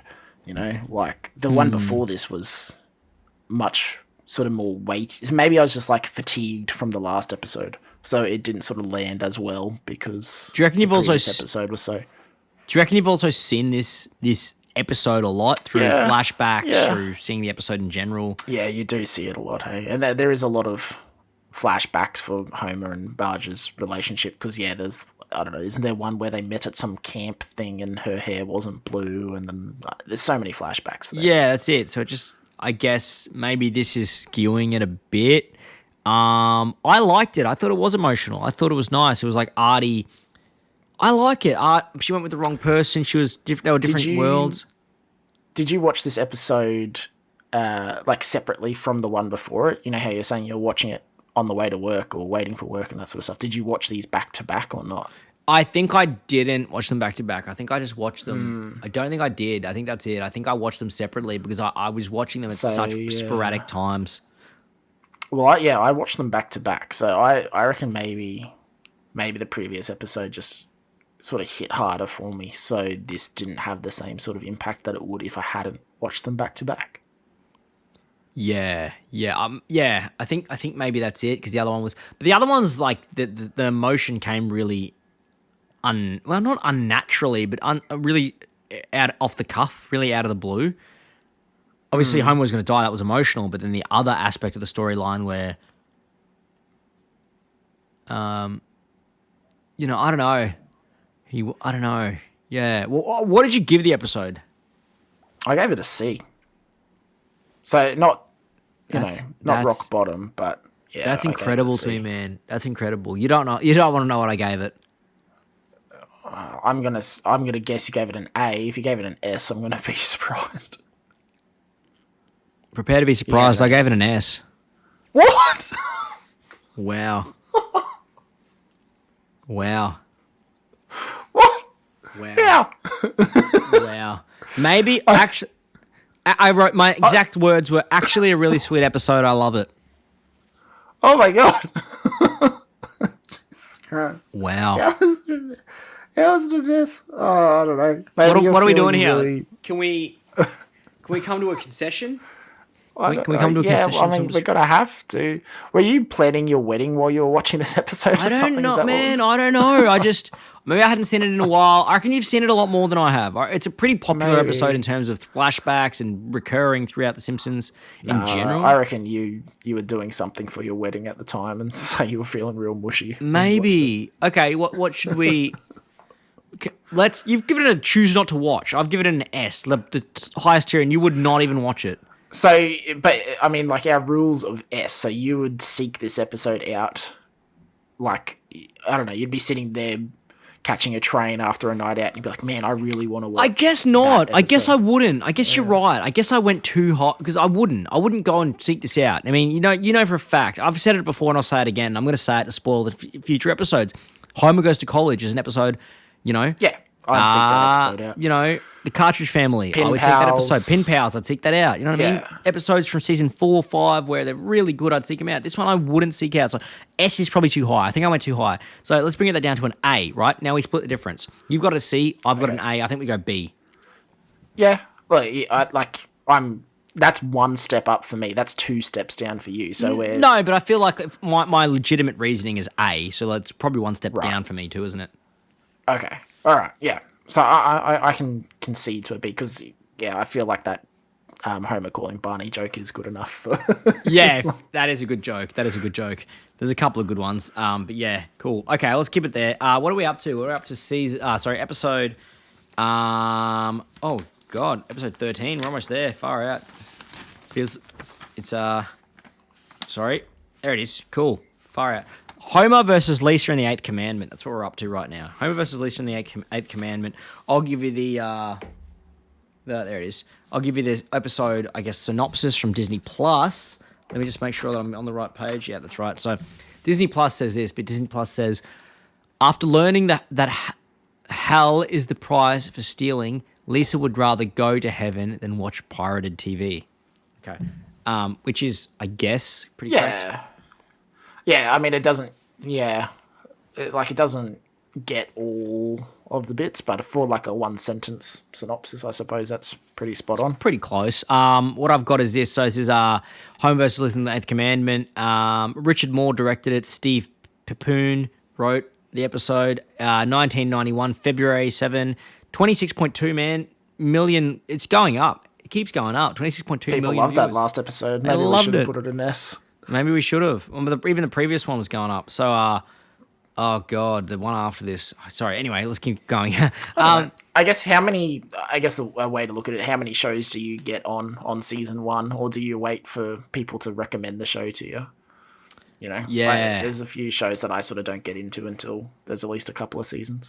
Yeah, that's it. I think unless it's really good the first season, you're sort of waiting, and then you sort of watch it when you have some time or whatever. I guess that's streaming though, but yeah, even still, you can buy the DVDs. This is what I've got as the synopsis. Homer gets an illegal cable hookup.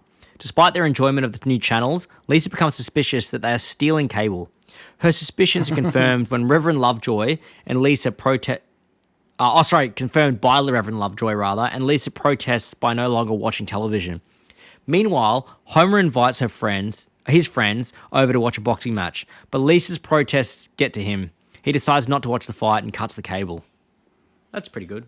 It's pretty close. Any initial thoughts on the episode after you first watched it? I love the opening to this episode with the, I guess, sort of like the biblical retelling of Moses and the commandments. Yeah. Homer the stealer, and so we've got Homer the thief, we've got Ezron the carver of graven images, and Zolon the adulterer. And Homer greets. It just feels like such a Simpsons joke to me. Like it's so stupid. So they're doing all these things that they shouldn't be doing. Well, initially it doesn't matter if they do them, but Homer greets Zolon the adulterer and saying, "Hi, Zolon. My wife gives her warmest regards." They both laugh. And I mean, obviously that's Jacques from the bowling episode. Oh, it is. I didn't notice that. It is Jacques. Really? Yeah. No, it's Jacques with a beard. Wow. Now that I look, because I looked familiar, I'm like, who is that? Yeah, no, you're right. But then Moses comes out and gives these new commandments: "Thou shalt not steal. Thou shalt not craft graven images. Thou shalt not adulter," or whatever. And so they can't do it anymore, and they're all really upset about it. And it's just such a blunt, like, zero effort joke, but it's so funny. 100%. And they're getting all this information while they're in church, and meanwhile the kids are in. No, is that right? Am I saying that right? Yeah, they go to like Sunday school or whatever. Yeah, cool. The kids are in Sunday school, and Bart starts asking Miss Albright, the Sunday school teacher, about what hell's like or whatever. And Lisa gets really upset. Oh no, that's after the fact. So initially, Homer looks out over the fence, and Ned's cracking at a cable guy. He calls a Sneaky Pete, who's trying to give him free cable, and he goes away, and Homer's like, "Oh my God, what's going on over here?" And Ned tells him, he's like, "Oh, that's terrible. Be right back," whatever, and goes and asks the cable guy to give him free cable, and they start watching it. And the cable guy gives Homer a pamphlet because he's like, "Is this stealing?" And Homer looks at the pamphlet. "So you've decided to steal cable," is the pamphlet. And Homer reads it. And it's got all these like random excuses to why it's okay. Which, fair, yeah, faceless big organization that makes millions or billions of dollars. So yeah, why not? Yeah, and that's it. Anyway, so Homer starts watching cable. I think we can both admit to pirating movies and stuff. Oh, 100%. Music, movies, LimeWire, all that sort of stuff. 100%. Oh, YouTube to MP3 player. Thank you. 100%. And as a musician, I say, who cares? That's also a musician doesn't make much money off it, so whatevs. Psychic Social Club, look them up. They just had a new single. Psychic Social Club, good times. But Marge comes in and finds out Homer watching the cable he gets for free, pays $0 a month, and she's like, "Oh, what the hell?" But then a show comes on and it says, "Hear Me Roar." The first, it's like a female talk show. "Hear Me Roar," it's called, and They say they'll help you cut your first aid bill in half by showing you how to make your own Band-Aids. But before we, which is the funniest thing, and it says, before we begin, you'll need 5 yards of sterilized cotton, which is like, it's such a good joke. 5 yards of sterilized cotton. I don't even know how much a yard is, but I feel like it's a lot. It's like a few meters. It's like almost a meter, maybe. There's 5 square yards would be quite a bit. Well, a yard's like 3 point something feet or something, or is that what a meter is? A meter is 3 point something feet. Nah, a meter's not 3 feet. It's meter's way longer than that, but it must be a yard. Way longer than that. But yeah, so they're watching cable. Marge isn't happy about it. Lisa's especially not happy about it. And there's a scene at 5 minutes and 37 seconds where Homer's sitting on the couch watching the cable all night, and the cat looks like it's completely flat. Snowball looks so flat. Like the animation of Snowball looks so bad. Did you notice that at all? No. Oh, it looks terrible. But, no big deal. Lisa's really gullible, though, in this episode, and she's supposed to be really smart. But says to the Sunday school teacher, Miss Albright, who's telling them about hell, she's upset about... she's freaking out about hell, and Bart sort of says, wouldn't you get used to hell like a hot tub? And she's like, no, hell's terrible, all this stuff. But Lisa's... Are there pirates in hell? Yeah, are there pirates in hell? Yes, Bart. Cool. But Lisa says to Homer that isn't he stealing cable? And he says, read the pamphlet, honey, or whatever. But yeah, what else happens then? Oh yes, there's an episode. Because there's all this rubbish on cable, which is so true. I mean, I used to have like Foxtel back in the day, and there was so much repetition of the same crap. It was like play the same Simpsons episodes all the time, or play the same wrestling things all the time, or music. What was it? It was like a monthly rotation or something, wasn't it? Like yeah, but it felt so regularly. You're just watching the same thing, and it's like these. There's one like one of those advertisements where they're selling a product. It's Troy McClaw's on introducing us to the pleasant tasting candy that cleans and straightens your teeth. Length ad or yeah. It's like the candy cleans and straightens your teeth. It is by Nick Riviera. I mean, that kind of crap was on free-to-air TV, but like in the middle of the day when we were at school and stuff. So yeah, but it's just like it's complete garbage. Who's watching that? Who is actually watching that? It's people that are so bored. Man, I really want that electric foot scrubber. God. Yeah, literally. I'm desperate for it. Yeah, well, it's only 2 payments of $49.99, 10 times a year or and whatever you get it a is. second one for half price. Yeah. But then Homer justifies it to Lisa because she's freaking out. Lisa's upset. Lisa's so annoying in this episode. Marge eats a grape in the shops, and Marge has to pay for the grape. Lisa sort of says, Marge, she's been stealing, and then Marge says, I also ate 2 grapes, and the guy at the shop's like, 2 grapes, 2 measly grapes. Okay, Can I get a price check on 2 measly grapes? Yeah, 2 measly grapes. And Lisa and Marge are really smiling at each other like, well done, Marge, even though it's so stupid. 2 grapes, who cares? Maybe that's not the attitude we should have. I don't know. But then Homer justifies it to Lisa and says sort of... They're lucky if I pay for the bag. Yeah, literally. And 100%, 15 cents, I'm not paying that. But Homer sort of justifies it to Lisa and says, well, the breakfast you ate this morning, did you buy those eggs? And what about those clothes are you wearing? And she goes, no. And she goes, well, you're stealing, run for the hills or whatever. And it's just like... And Lisa says it's spurious, which is like, a bit outlandish, basically, of him to say all this ridiculous, like, nonsense that he's saying. And she's right. Yeah. It's like, what is she... He's not making a point. Which is 6 or 8. 8. How's she gonna buy?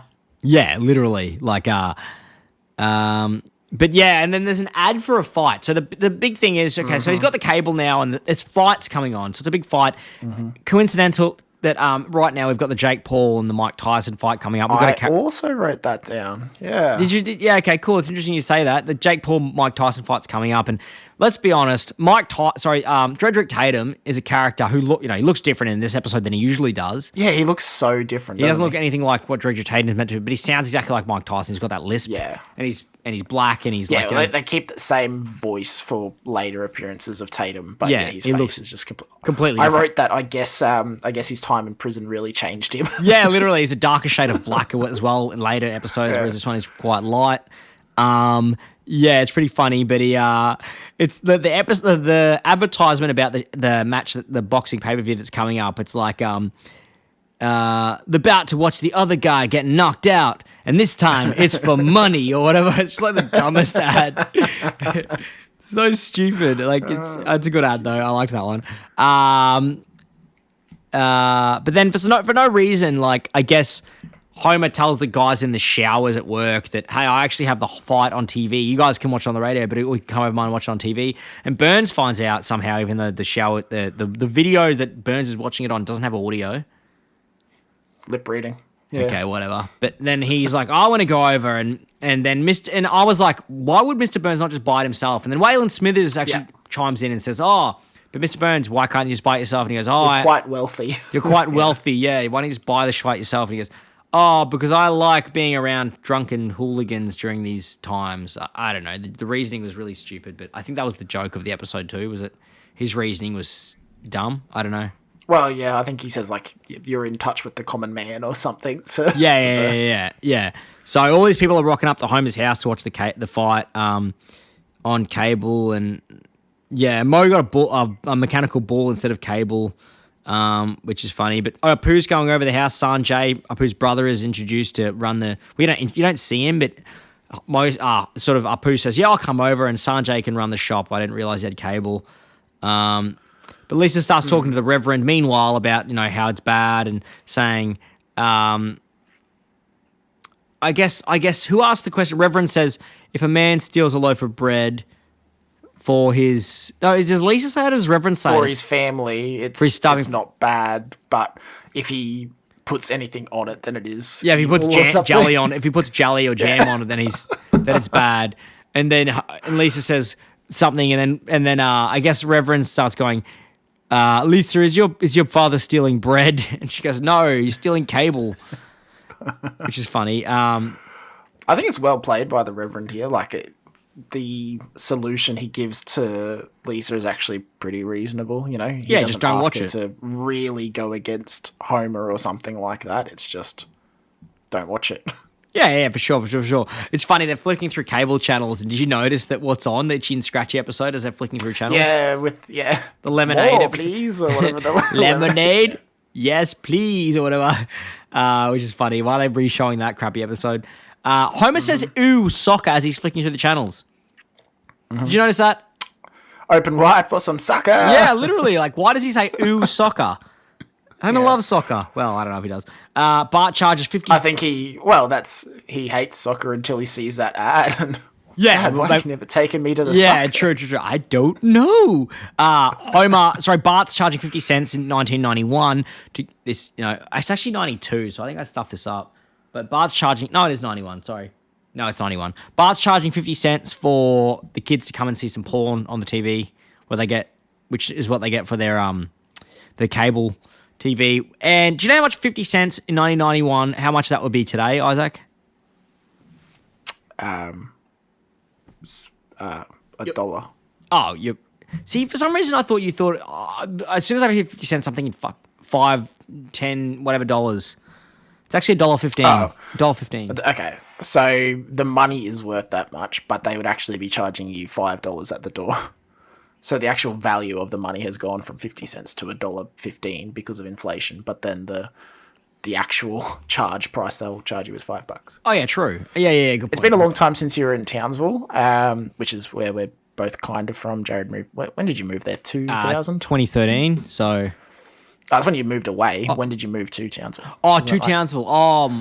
When were we in year one? What year was that? Yeah, 2000, 2001, something like that. Nah. 96, 4, 5, 6, 7, maybe 2003, something like that. Whatever. No way. Yeah. Well, we're both from Townsville. The nightclub scene there was always pathetic, but it was, for the most part, free.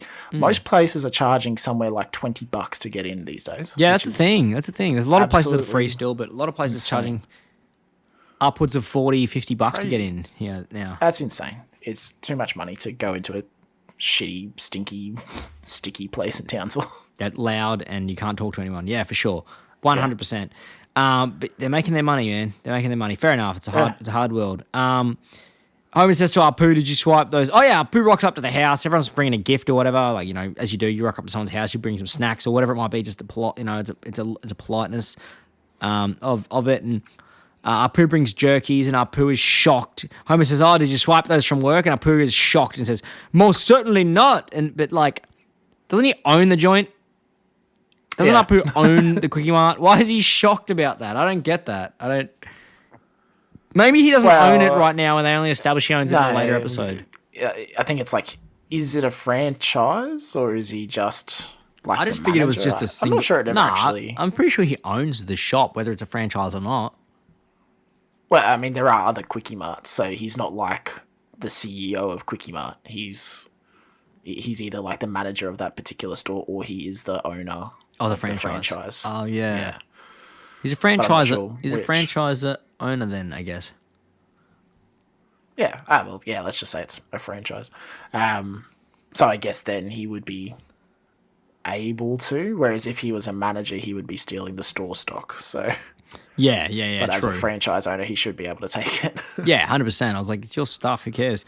And then the cops rock up, but Homer thinks they're there to arrest him, and Homer starts throwing Marge under the bus and crying, which is funny. They're watching the fight, and then the cops just want to come watch the fight. Tatum locked up for aggravated assault and manslaughter. Was this on his? Yeah. So in a later episode, we find out he pushed his mother down the stairs. Is this aggravated assault and manslaughter on his mother? You reckon? Well, so I think he gets out here for this fight, and then he probably pushes his mother down the stairs, and then goes back to prison that's again. So good. And then comes out looking like the Dredrick Tatum that we know. Yeah, right. So changed him. If you were willing to, if I could wind back the clock on my mother's stair pushing, I'd definitely reconsider. So Bolo I will punch. make orphans of his children. Oh yeah. Oh, and then yeah, that's right. I make orphans of his children. I imagine his widow would die of grief. And then Tatum knocks out this dude. I don't know who he's fighting. I don't know if you got the name of the person, but he knocks out. Yeah, I didn't write it down. Yeah, whoever it is. Knocks him out with a bolo punch. I looked it up. A bolo punch is typically used to distract an opponent. It is a punch that is thrown in a circular motion and is a hook combined with an uppercut. Bolo means machete in the Filipino language. Right. So imagine like you're going in for a hook, but then you swing your arm down and go to uppercut. So you're going in for a right-handed hook, but you swing your arm down. Conor McGregor throws them a lot. I had to look into that a little bit and watch some videos. They look cool. Signature move of his, is it? Yeah, I think so. I think it must be. But Homer doesn't watch the episode. Homer doesn't watch the boxing. He leaves because he feels guilty, and he sits outside with Lisa and Marge as they protest, and then he brings Bart outside as well, and they sit there while everyone else watches the fight in his own home, which I think's a pretty interesting aspect of the plot. Because it would be pretty shitty if he kicked everyone else out. So he chooses to protest it with Lisa, I suppose. Which is sweet. Yeah. And then Jim Corbett. Oh, yeah. So after the fight, like, what a great fight. And Burns is talking to Mole, whoever, and he goes, that was nothing. I remember when Jim Corbett fought an Eskimo bare knuckle in 113 rounds. 154 rounds or something. Yeah, 113 rounds. And I looked at Jim Corbett was born in 1866. He was a boxer, 1866, and died in 1933. Yep. Any avid listeners to the podcast, do your math, but look at Mr. Burns' age and then look at when Mr. Burns was allegedly born, and it just doesn't add up. The numbers don't add up. I don't know what's going on anymore. I mean, Burns' age never adds up, right? Because he says he's 80 at some point, and then other times he's over 100. Yeah. So, well, he's well over 100 if this is the case. It's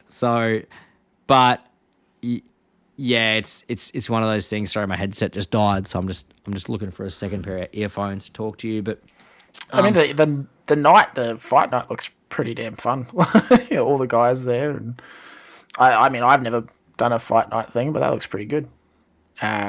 So I assume I'm coming to your place for the Mike Tyson and which Paul is it, Logan or Jake, one of them, fight.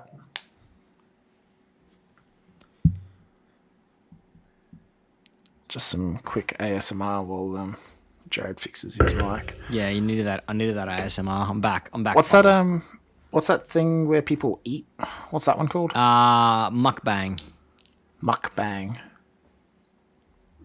Yeah, I'm just like pulling my earphones apart right now to do it. But yeah, I said also I like the meta static when Homer cuts the cable. So there's this meta joke where Homer cuts the cable and there's like a the whole screen goes staticky Yeah. as though we're watching a static screen because he's cut our cable. Yeah. I don't know if Pretty you good. liked that. Did you like that? You're playing through my... I didn't mind it. It was good. But yeah, in typical Homer. I mean, I don't know why he cut the cable all the way up there. Why didn't you just cut the cable behind the TV? But anyway. Yeah, I didn't get that either. I don't get it. And he's willing to almost die. No, definitely die if he cuts the wrong thing or touches it. Anyway, whatever. But okay, what did you think of the episode? Let's smash through it. We're I almost like there. it. I like this episode. I gave it a B. Okay. I gave it two options. Mine were either awesome to the max or bad to the bone. I'm happy to put it in bad to the bone because I think it's pretty good. It's a good I feel like episode. we're putting a Interesting. lot in B, aren't we? But yeah, I'm.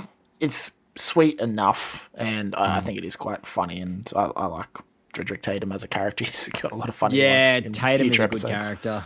I really like him. Yeah. Yeah, cool. Let's move on from that one. Let's put that one in B tier.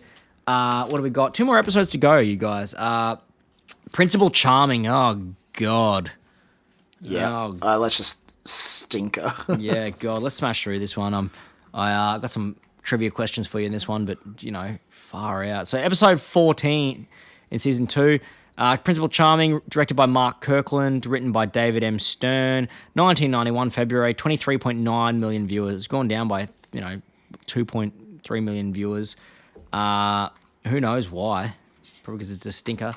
But Bart benefits. This is what Disney Plus says. Bart benefits from when Principal Skinner falls for his Auntie Patty, or Aunt Patty rather, who has Skinner but doesn't want him. Right. Interesting. Yeah. Yeah. That's it. What I've got here is Selma begs Marge to help her find a husband. This is Patty and Selma. They're the sisters of Marge, if you haven't already known this. But Selma begs Marge to help her find a husband and enlists Homer's help. Meanwhile, Bart gets in trouble at school and Homer is brought in to talk to Principal Skinner, who he decides would be a perfect match for Selma.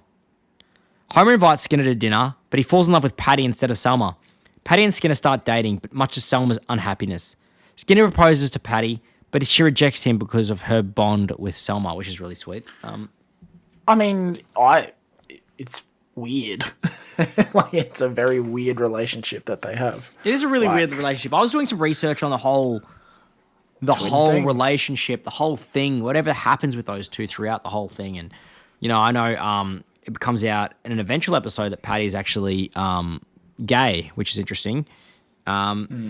I guess she doesn't know that initially, or she's maybe, she doesn't, I don't know, she hasn't found herself. I think,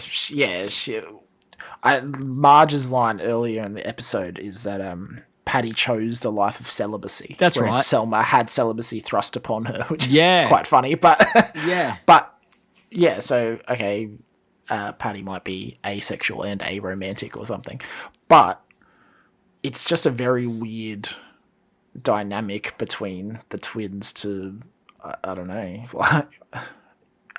Do you have any twin friends that are like this? I don't know. It just seems like a very strange relationship. I don't know. I know twins that are like sort of close. Goodless is Yeah, but this is like close to the point where they're not pursuing potential romantic interests because of each other or something. No, okay, I've never met anyone like that. But good friends of the podcast, my mates Kieran and James, they're twins, and yeah, they're close. They've got a close relationship with each other. Whether they don't lack relationship boundaries or whatever it might be. So I don't know. It's a real strange one. But I mean, if you look at it, the framing of her being gay and they just hadn't addressed it at this point, or if she was asexual and aromantic or whatever. Yeah, I wonder if they knew. Then that makes more sense. But if it's if she was actually happy in that relationship and she ends it because of her twin, that's just very bizarre.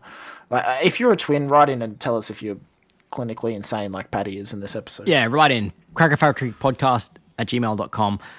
Episode starts off, they're talking about Gracie Joe's bottomless barbecue pit. Sounds so good right now. I'm starving. Yeah, it sounds really good. Yeah, stop. He goes on about drinking the sauce and stuff. Oh, don't. 126, Marge is working out in the kitchen, and the screen is did you notice how blurry the screen is when Marge is working out, by the way? Nah, I didn't. It's so Like, blurry. The TV on wheels that she brought in? Or No, whatever? the actual shot of Marge. Oh, like the actual show. Yeah, the show is blurry. Oh, no, I didn't notice that at all. Yeah, it's weird. Patty ruins Selma's possible connection with Stanley. Oh, yeah, that's right. So Mole Man doesn't get his license, which is sad. He's in the DMV trying to get his license. It's void, or it's denied. And then Patty and Selma have to go to a wedding.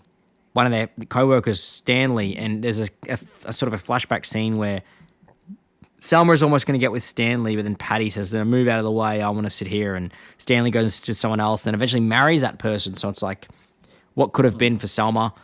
Sliding doors kind of thing. Yeah, and it's really sad, to be honest. And then Selma's wearing S earrings, something to note. Maybe that makes it more apparent. I think that's just how you can tell the two apart. Yeah. Yeah, it wasn't that apparent, but I just noticed it and put it in. I'm just a genius, I guess. Homer with the car in the Bowlers Hall of Fame that's shaped like a bowling pin. Oh, yeah, they talked about it. So Selma asked Marge to hook her up with a male. Marge asks Homer. Homer says, "Oh, I don't want to do that." And then Marge says, "Oh, but I went out to the World Bowling Hall of Fame so you could see that car that's shaped like a bowling pin out in Arlington or wherever it was. Was it Arlington? Wherever it was. What state was it in? I wrote it down, I swear. It's funny because I looked into this. Did you look into this Bowling Hall of Fame? No, I didn't. But if it's in Arlington, I think that's where King of the Hill is set, I think. No, I don't think it's not Arlington. It's actually St. Louis. St. Louis, that's what Marge called it. St. Louis, Missouri. There's actually a Bowlers Hall of Fame there. There is. Swear to God. It got moved. So the International Bowling Hall of Fame was a real place in St. Louis back then until 2008 when it moved to Arlington. That's right. Oh, okay. It's shaped. Wow. Yeah, I shared the building with the Cardinals, which is the baseball team. Hall of Fame Museum. Yeah. There you go. Bit of insight for you guys.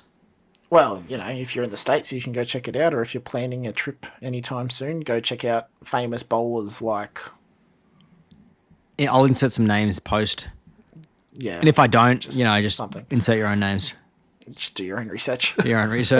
According to... and then I wrote down Patty chose a life of celibacy, whereas Selma did not. It was thrust upon her, like Marge said. According to the wiki, though, right now, 2024, you got to remember, Patty is Patricia Maleficent, Patty Bouvier, right? Selma's name, do you want to hear this? Oh, well, the married name she's had. Do you want to hear it? Ready? This is crazy. Yeah. Selma Bouvier, Terwilliger, Hutz, McClure, Discotheque, Simpson, Demetrio. I like that. Wait, Simpson? Simpson, yeah. I don't know. Who does she... Like, does Herb come back at some point? Is she marries Herb? I don't know. And Demetrio, I don't know. It'd be worse if it's D'Amico. like Grandpa Simpson or something. D'Amico. And D'Amico as well. It should be D'Amico, so not Demetrio, but... Who's that? Who does she marry? Why is it Discotheque? Does she marry Disco Stew? You have to assume so. Discotheque's a funny one. But, yeah, so... I can't wait till we get to the episode where we find out why she's got Simpson in there. Yeah, that'll be a good one. What else we got? I'm saying, bro, when we were in year 4, we were playing chess. Oh, yeah, right, okay. So, meanwhile, so it goes to sort of Bart playing, at school doing a science thing, and they're playing with sodium tetrasulfate, right? Mm-hmm. Which allegedly destroys grass. Yeah, bonds with chlorophyll. Bonds with chlorophyll, destroys grass. I just said when we were in year 4, man, we were shitting our pants playing chess. These guys are playing with sodium tetrasulfate.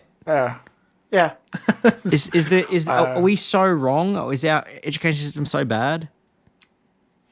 It's pretty wild, hey, how that kind of stuff we didn't start doing till high school chem. And I mean, we probably weren't playing with that, but we made wine and we played with a bit of sodium, which I'm pretty sure when in water it explodes. So it's just crazy to me. It's crazy. Yeah. I mean, most of the time in chem we used to flick matches at each other, and that was about all we did. So. Yeah, but anyway, so yeah, 100%. But I guess throughout the episode, Homer's looking for a male to court on behalf of Selma, and he's seeing all these people. He's got his radar on, and yeah, he's got his hunko vision thing. Yeah, hunko vision. He's narrowing in on various people, and Carl's too good looking. Carl's too attractive. Yeah, and he gets to Miss Finch, who works at the plant. So women do work at the power plant. That's good to note. Remember that, listener? Yeah, before Mindy. Yeah. So, and before Marge as well. And he eventually goes and has to meet up with... Because Bart writes his own name in sodium tetrasulfate in the grass, and I don't know. I also asked the same question Skinner asked. Why would you write your own name? He goes, oh, maybe one other Bart did it. And he goes, there are no other Barts. I think it's just like the pure arrogance of Bart. Yeah. So he gets in Like, trouble. He doesn't really care that he gets in trouble, so Yeah. why not just do his own name? Yeah, true. So Bart gets in trouble. Homer's called in and realizes that Principal Skinner could be a great match. So he invites him over for dinner. Skinner goes up to the clock tower to see the grass, which is funny. He could just walk outside, but where's that clock tower come from? It's so funny. Yeah, I don't think you ever see it again, do you? It's pretty... Probably not, unless there's a Halloween episode or something. I don't know. But no, I don't think so. Yeah. It feels like one of the shooter scenes in many other movies that I don't know what the original one was, but they always reference, someone going up to the clock tower and then pulling out a sniper rifle. Yeah, that's what I was South getting. Park as well. I swear that's Yeah. what the clock tower shooting type things. What's in my brain? I don't know what that's originally from, but obviously it's referencing something. But that's what it felt like in this scene. And Groundkeeper Willie is also referenced in the scene, which is funny. Because you meet him and he's nothing. He's like very different. He's skinnier and weirder, and his Scottish accent's worse. Yeah. I don't know. But Skinner's cons when Homer's radar goes to him is possible homosexual. Homosexual. Yeah. Which is what Bart says on the phone to Mose earlier. Yeah, homosexual. Yeah, and Skinner says, Homer sort of inquires about that. Are you gay or whatever? And Skinner says, these pads come off at night like everybody else's. Is he referring to shoulder pads? What's he referring to? Maybe. I don't know what he's the 90s, so yeah. Yeah, I don't know. That's so funny. Skinner falls in love with Patty instead of Selma. He falls in love with the wrong one, which is annoying. And Patty and they're at dinner and trying to talk, and Skinner wants nothing to do with Selma, but he's in love with Patty and enamored with her. And then, I mean, I think this is the point where the episode just takes a real dive. Yeah, I think so too. It's boring. Even the Skinner and the grass part's pretty boring. But Yeah. Selma's cigarettes. Do you know what they are? Do you know what the brand is? Did you write it down?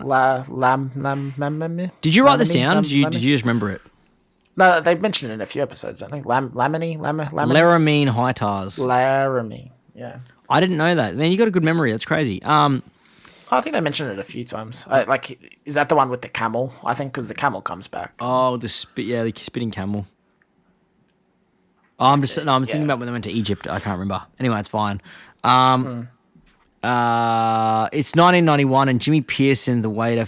Oh yeah, that's right. So they got. Oh yeah, I was trying to read my notes here. So Skinner and that go on a date eventually because Patty eventually agrees. Like, fine, I'll go on a date with you, and they go to this dinner place, and some of it actually ends up adding up kind of in the end. But Skinner goes, and the waiter comes over, and he goes, "You're Jimmy Pearson. Are you finished in 71, or whatever?" And then what happens? Oh yeah, so Patty's complaining about how long the service is taking or whatever, and he calls the waiter over in disgust and says, "You're Jimmy Pearson, finished in class of 71." So he's at least 36, if not 38. But he acts like a child and still works as a sort of a waiter. And he says, "Yes, Mr. Principal Skinner." It's like, dude, this guy's 36. But then, Skinner, I was like, that's crazy. Like, what a weird. So he's yelling at this waiter who's 36, 38. If you do the maths, yourself. But and I was like, that's so weird that he's calling him Principal Skinner. But then Skinner makes reference to it. But he goes, nearly 30 and still working as a busboy. I tell you, standardized testing never lies. But he's nearly 30. So you're telling me this guy finished 20 years ago. He was what? Do the math. Let's say he's 29. 29 take 20. But I mean, American schooling is different, right? So this is like primary school, then they have middle school, and then high school. So when they finish, Oh, you know school, what? You know what I've stuffed up? You haven't done the maths. No, I didn't do the math. Principal Skinner is the principal at an elementary school. Yeah, It's primary school. yeah, Oh, I see. Okay, it all adds up. yeah. I mean, they have different schooling anyway, because like we do primary school. It's not till 7 anymore, is it? It's till 8. Yeah, but no, I to thought he was 6, and then 19 when 7 he is- finished at Principal Skinner's school. He wasn't 19. Yeah, and then it's 7, 8, 9 is like middle school there, I think, and then 10, 11, 12 is high school. But they do like Sophomore, senior, junior, sophomore, junior. Okay, disregard. Patty loses so much weight when she's wearing the tracksuit. She's sitting at home cutting out stuff with Marge. I don't know if you noticed that. The movie Girl Can't Believe What Happened to Those Poor Dingo. Oh yeah, that's right. Yeah. So they go to dinner, then they go see a movie. There's Skinner and Patty still on the date. They go see a movie, and it's like this Australian couple, and he's like, and the girl goes, "Can't believe what happened to that poor dingo back there. Who could have done such a thing to such a helpless animal?" And the guy goes, "It's probably just a wallaby," or something. I don't know if anyone knows about wallabies, but that's not what a wallaby would ever do. Wallabies are like very omnivorous. Very sorry. Are they omnivorous? I guess they eat insects. I think everything's omnivorous, right? Yeah, but they're very Everything's technically placid, omnivorous. safe, Yeah. not gonna kill anything like that. It's pretty funny. Yeah. And then an alien. I mean, the comes in. dingo would mess up a wallaby. I mean, wallaby's probably on the hit list of a dingo. So. Oh, for sure. So I think that was interesting. But Skinner asked for another date, and Patty says, "Can't do tomorrow. That's my microwave cookery class," which is funny. Yeah, Microwave cookery class, a good joke. What else happens? I feel bad for Selma in this episode. I said Seymour moves pretty soon after asking Patty to marry. Oh yeah. So they go on a few dates, and Seymour's like, "I'm in love with her. I'm going to ask her to marry him." Seymour carries Patty to the top of the bell tower and puts the sulfate in the sand in the grass to write, "Will you marry me?" or "Marry me." Patty rejects him. No, does she reject him?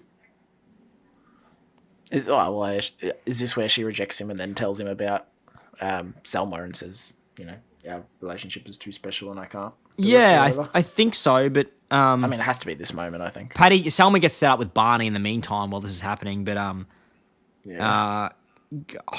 Skinner says Kaloo Kalay about something. I thought that was about the marrying thing. He goes, Kaloo Kalay. Because Martin says that at some point as well, doesn't he? No, well, Skinner yells it, but it's an expression of joy that was used in Lewis Carroll's poem Jabberwocky Who. Okay, so you did look it up. Thank you. Yeah. Coincidentally, in the same, did you look it up? No, I didn't. I just assumed you would. Coincidentally, in the same poem, coined the term chortle, which is Yeah, I like chortle. which is a Chortle's good word. portmanteau, which I've never heard of chuckle and snort. Chortle. Portmanteau. Okay, now what does portmanteau mean? Portmanteau. I don't know. I'm gonna have to look that up. Bit more research for the listener out there. But yeah. So but I'm pretty sure. Yeah, she rejects Skinner. And Skinner gets upset because she said her relationship with Selma's too special. Skinner gets upset and starts crying, and he goes, "I'll take you back Springfield Elementary," because he looks at the sign, and Bart's basically taken over the school because he's been too busy, preoccupied with dealing with getting Patty And to fall in going love. easy on Bart because obviously Bart and There's a Patty are relationship. related. Yeah. So he's like, "I'll take you back." And there's a really nice silhouette shot at 21 minutes, 21 It minutes. is good. 16 seconds. It's a really nice shot where it's like silhouetted black ground and Skinner, and then the sky is really crepuscular, sort of like pinky, reddy sort of sky. Knowing The Simpsons, it's probably a reference to something, but it does look very cool. Like, it's a good shot. Yeah, 100%. It's really nice. And then you see in the last scene, as Patty says, "I dumped Skinner. We're not in love, and I wanted to be with you," to Selma, which is really sweet. Who knows if that's the real reason, because we know Patty is actually gay, so it doesn't actually, whether she just didn't feel it in general, which I guess is the vibe we were getting anyway. Regardless, Bart is dealt with and is made to plough the entire Springfield Elementary field, which is entirely ploughed as Bart sowing seeds. That's the episode. Man, what do you think about this episode? I want to hear what you say It's a first. stinker. Yeah. I mean, we pointed out probably every good bit in this episode, and none of it made me chortle too much. Yeah, 100%. I didn't chortle once. It's a C. Yes, I put C. Pretty solidly a C, yeah. Yeah, I choose not to watch this one. It's pretty bad. It could be on rock bottom. It could be close to rock bottom, dude. I reckon it could very well. I don't think it's bad enough. I don't think it's bad enough for that. Like, I guess you could make the argument that, yeah, but, there's still some all right parts in there. I just thought the premise was boring. There was no good jokes. Yeah. And one joke. I mean, they do this premise a lot, but mostly with Selma, obviously. But it's just, there's not a whole lot going for the episode, and Yeah. I don't know, even the way they pitch why Patty is leaving Seymour just doesn't really make sense.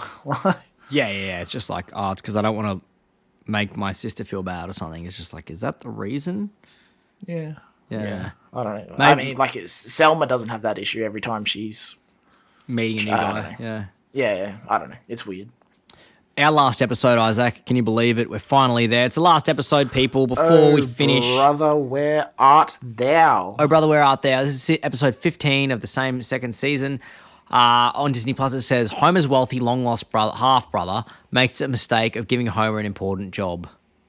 It's pretty close. Yeah, I suppose. Pretty close. It kind of doesn't really address the importance of Homer having a brother. It's sort of, but yeah. Yeah, 100%. His long-lost half It's brother. meant to be pretty big. This is a good episode, though. 26.8 million viewers. 91, February 21. Jeff Martin wrote it, directed by Wes Archer. Grandpa confesses that Homer has a half-brother, and Homer immediately tries to track him down.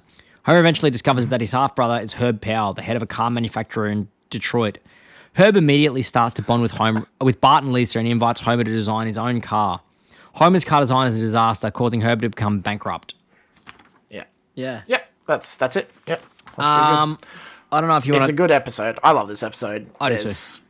There's excellent jokes. Herb's fantastic. Friend of the show, Danny DeVito, voicing Herb. Good friend of the show, Danny DeVito. Ooh. No, that's from?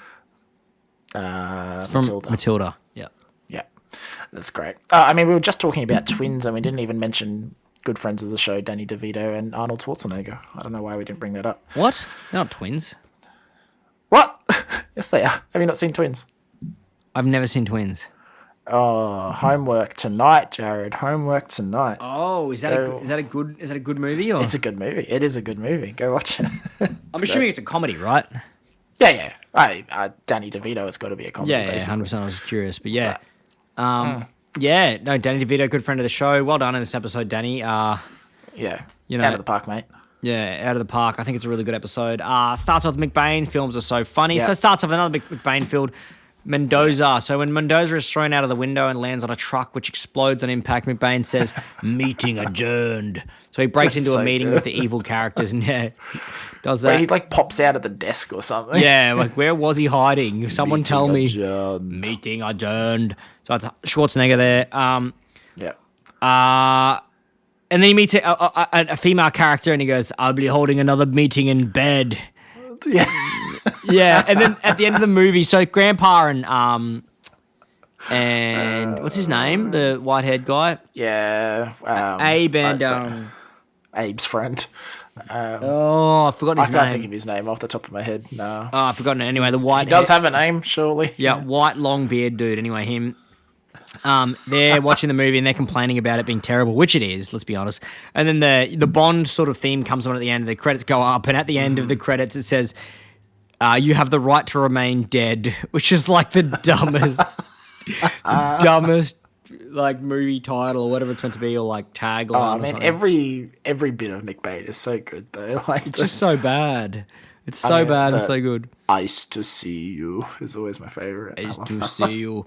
Just him popping out of everything and shooting everyone. Yeah.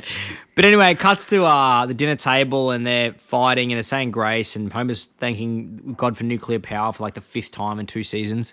I don't know if you noticed that. Every time he's saying grace, it's like, thank you for nuclear power. You know, it's harmless or whatever. You know what I mean? Have you noticed that? I didn't notice that. Do they do it every time that they? Well, they do it most times. It's happened like 3 times. Oh, Yeah. No, I didn't notice. And Oh, What he says something about completely safe, never caused a death in the yeah, states or something. 100%. As far as we know or something. And then Bart eats a bean, and then Lisa says, "Dad, Bart ate a green bean while you were telling Grace or whatever." And Homer says, "Yeah, how did you know if you didn't have your eyes open?" She goes, "Eating's worse than opening your eyes." And they start fighting, and Homer goes, "One more word," and Bart doesn't get to watch cartoons, and Lisa doesn't get to go to college. Which is a good joke. I mean, they do the similar joke later when I forget the premise of the episode, but they're like in financial trouble, and he goes, "We can only afford for one of you to go to college." Fine, And yeah. Bart, look, yeah. Yeah, there's also the same joke where in a later episode they're going to go to the parent-teacher interviews and If you're good, we'll bring back pizza. And what if we're bad? Poison. What if one of us is good and one of us is bad? Poison pizza? Oh no, I'm not making 2 stops. That's good. It's a good one. So Abe telling Homer about the affair as Abe has a heart attack because he gets so upset about the movie or something like that. I don't know. Has a heart attack, ends up in jail. Abe Jail? Sorry. Hospital? It's the wine.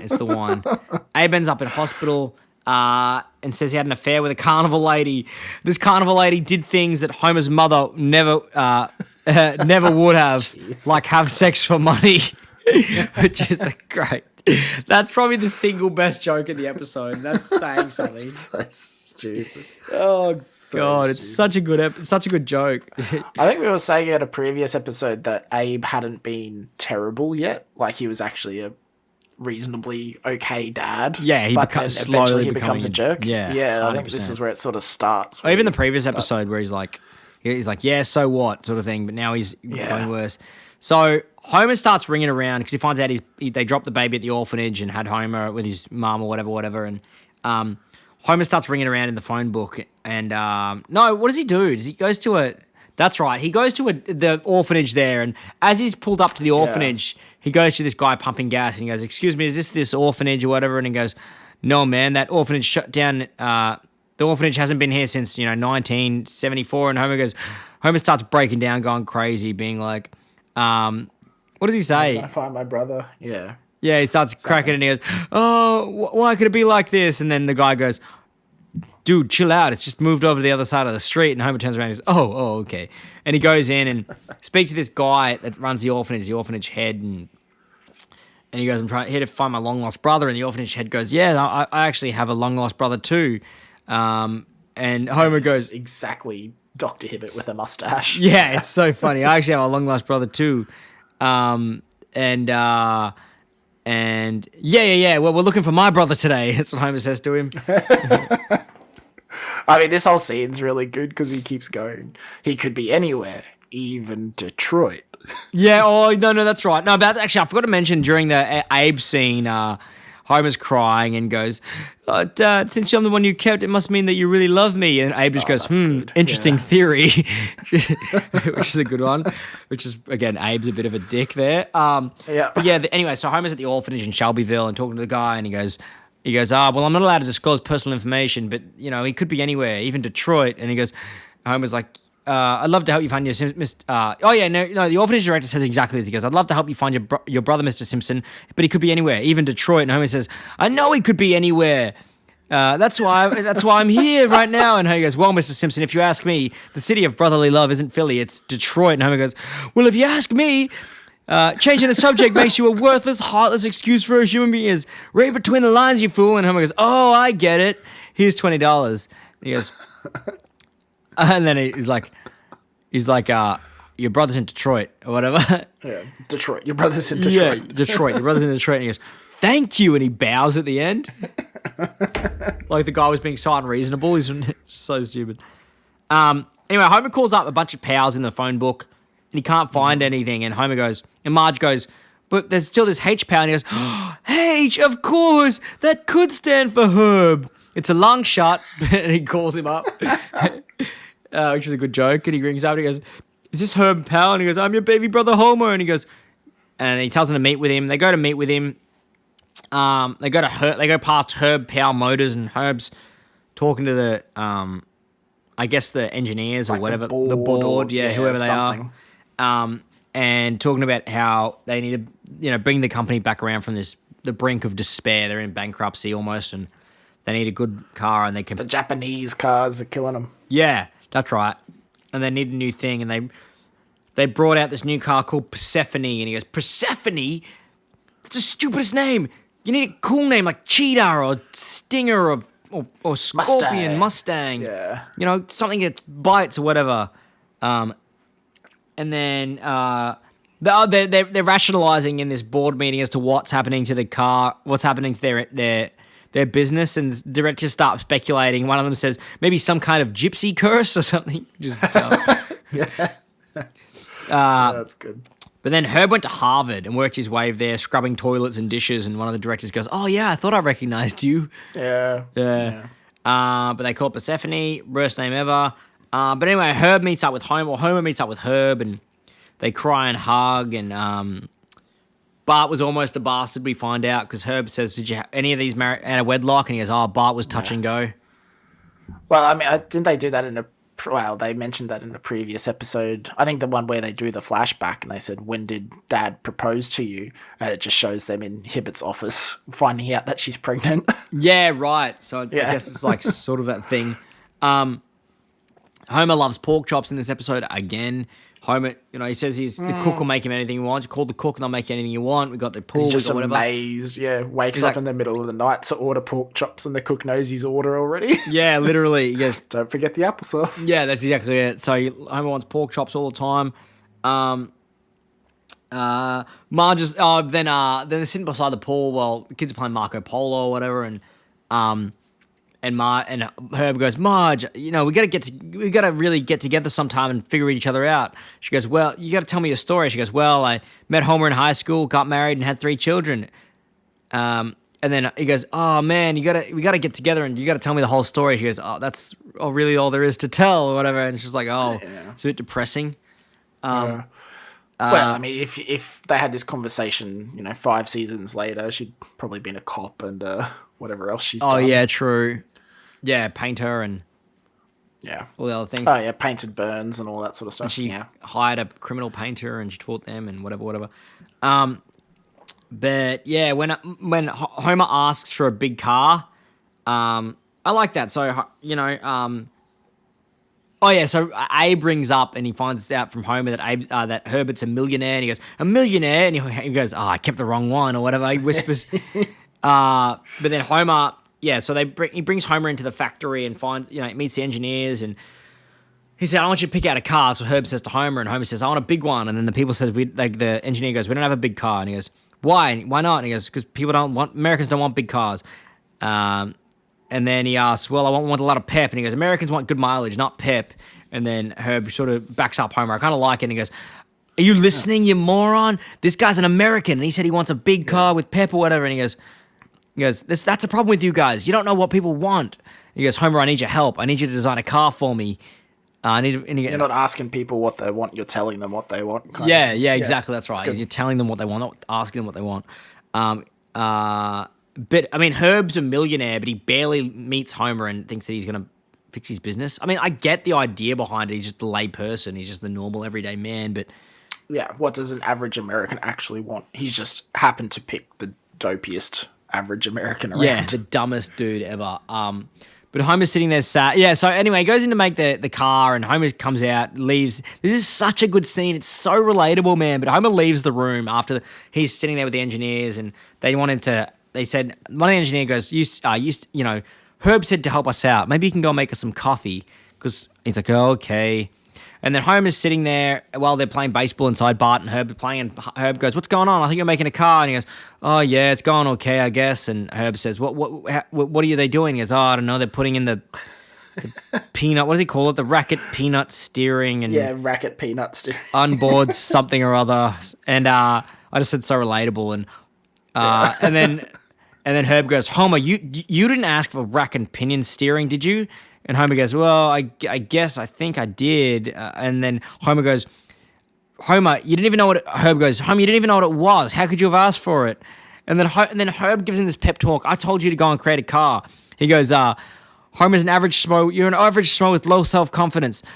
Uncle Herb is a," and he goes, "Homer," he says something really emphatic, and Homer goes, "Sort of," and he goes, "No, answer with self-confidence," and Homer goes, "Sort of," and runs back in, and This is Homer like flying into the engineering room or whatever, just screaming his orders or and he's like, "I want a his big demands." Yeah, and he's like, I want a listen here, you eggheads, I want a big cup of drink holder." And he goes, "We've already got 4 drink holders." "Hello, Brainiac. I want a holder for my drink. You know those big squishies?" It's really, I think it's so accurate. It's good, yeah. For my drink. It's good. Which is good. So Herb's actually a good leader. He gives Homer a really good pep Oh, talk. it's that Hank Scorpio thing, right? Yes, And, 100%. Herb, Hank Scorpio, and what was the one we might have done it last episode? The is it like Homer and Delilah or Simpson and Delilah? Yeah, Simpson or and whatever it is? Delilah. Yeah. The Delilah character, yeah. Where his whole character is just, hey Homer, if you You're just the man. believed in yourself, yeah. Yeah. Which is, I love those episodes. I love those, yeah. I don't know why, I just love it. I'm sure we rated that episode highly. We're going to rate this episode highly, and when we get to the Hank Scorpio episode, we're going to Oh rate my that highly God, as Hank well. Scorpio episode is out of this world. Don't. When the engineer calls Herb and Herb hangs up and says, hey kids, come over here and listen to what the engineer says. Oh no, Herb says, I want you to ring me back and say the exact opposite of everything you just said. And he goes, so hey, good. hey kids, come listen to what the guys at the in the factory think of your father. And he come over and he puts him on speaker and the engineer goes, Homer Simpson is a brilliant man with lots of well thought out practical ideas. He is ensuring the financial security of this company for years to come. Oh, and yes, his personal hygiene is above reproach. Above reproach. It's so good. So good. Wow, Dad's killing it over there. Anyway, so Homer creates his car. It is awful, and he wants the exact car that he wants, and he wants it to play La Cucaracha, the horn. Have horns in every location because you can never find the horn when You you're need angry. it. It's just like, that's the funniest quote. You can never find the horn when you're angry. And then they watch the Itchy and Scratchy episode while Homer's doing all that. Herb and the kids are watching Itchy and Scratchy, and they were getting spoiled by Herb because he's never had kids or whatever. And Yeah, and he's just enjoying family time now that he has family. meanwhile, Homer's making the car, and it looks the drawing of his drawing of the car looks awful. But anyway, it cuts to the final scene, really, the third act, and they're releasing the car, and Herb's there to unveil it, and he says, "And ladies and gentlemen, esteemed guests, members of the press, Your Holiness," and he bows, referring to I don't know who, but who knows who he's referring to there.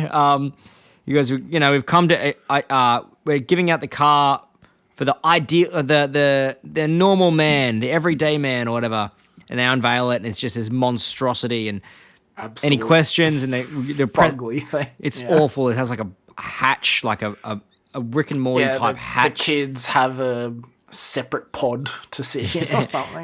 It's got like tail fins and stuff and whatever. It looks terrible, and it looks like it's like spare tires on the back or something. Yeah, it's like the Jetsons, awful, but worse than the Jetsons car sort of thing. And Homer's spinning around in it, waving while La Cucaracha plays. It's the funniest scene. It's so good. And then, and he goes, "How much is that monster?" He's like, "What is that monstrosity?" That's What's the ticket price? Yeah, ticket and price then on he this asks, thing. he asks one of the engineers, "What's the ticket price for this?" And then Homer goes, $82,000. And he breaks down on stage and has a breakdown. And then the next scene, he's leaving and he's got his suitcases and he's about to catch a bus or something. And he's like, and Homer goes, "Bye, Uncle Herb. I can't help but think, but maybe if we hadn't come into your life, you would have been better off or something." Yeah, and Herb goes, maybe. As far as I'm concerned, I have no brother, and then leaves. And Marge just goes, maybe he was just making conversation. And the final shot, they're driving home, they're all sleeping, and Bart says to Homer, "Hey, Dad, I thought your car was really cool." And Homer goes, "Thanks, boy. I was waiting for someone else to say it." That's the end of the episode. I thought it was a really good episode. It's a great episode. I love this episode. It's iconic, like introduction of Herb, and he shows up again at least once. I don't know if he shows up more than that. I can't remember him showing up again. To make the baby talk modulator thing. Oh, yeah. Maggie can talk and stuff. Yep. Yeah. I don't know if he shows up again after that, but Herb's fantastic, and the episode's just great. Like, it's not necessarily like the funniest episode ever. It's pretty funny, but it's not the funniest. It's pretty funny, and it's like top tier. It's up there for top tier with comedy, but not the toppest tier maybe. And then it's up there with top tier for definitely narrative. not the funniest episode, but it gets good narrative and it's heartfelt. And Herb's just a great character. Like he spends the time with the kids and just like a nice dude, believing in his brother and so accepting of Homer, like just straight out of the gate, no questions asked kind of thing. And Danny DeVito does a great job voicing it. Like, he's just really... Yeah, shout out to Danny again. Danny DeVito, well done, man. Mate. Yeah. You're a listener of the pod, so well done. So our final rating for this episode, what have we got? This is it. This is it before episode Do we finished. do it together? I think so. Like 3, 2, 1? I'm nervous, man. I'm nervous because you said it's not top tier. It's not top tier comedy. It's not top tier heartfelt. It's not top tier like emotional. Does it add impact. up? Does it add up? Let's just do it together. Let's not buy into it. Ready? Yeah. 3, 2, 1. S tier. Yeah, S tier. Nice. 100%. Nice. It's not the top of any of those categories, but because it's got all three at the same time, I feel like nails you each of added them. Yeah. 100%. It equates to being S tier. I loved it. Well done, Isaac. I think that was we crammed that one in. We didn't have a lot of time, but we hope everyone enjoys watching those episodes and listening to our spiel about the episodes. I mean, all you really need to say is, definitely watch that last episode. Yeah, it's a good one. It's a really good one. Absolute classic. If you're going to introduce yourself to The Simpsons or just start watching it or you want to introduce a friend to it, watch that episode. Yeah. You can write in at the Cracker Factory podcast. Sorry, it's not that. It's crackerfactorypodcast@gmail.com. That's what it is. Write in. Tell us what you think. We don't have a website yet, sorry. Yeah, we don't have a website. It's happening. The website designers are sort of making it. Merch is coming. It's just going to be a really big blown up photo of Jared's face. Yeah, it's going to be that. It's also going to be us. When we create the website, the engineers are on it. The technical engineers and the IT people are all on the website. But basically, it's sort of that scenario where we've got one of our.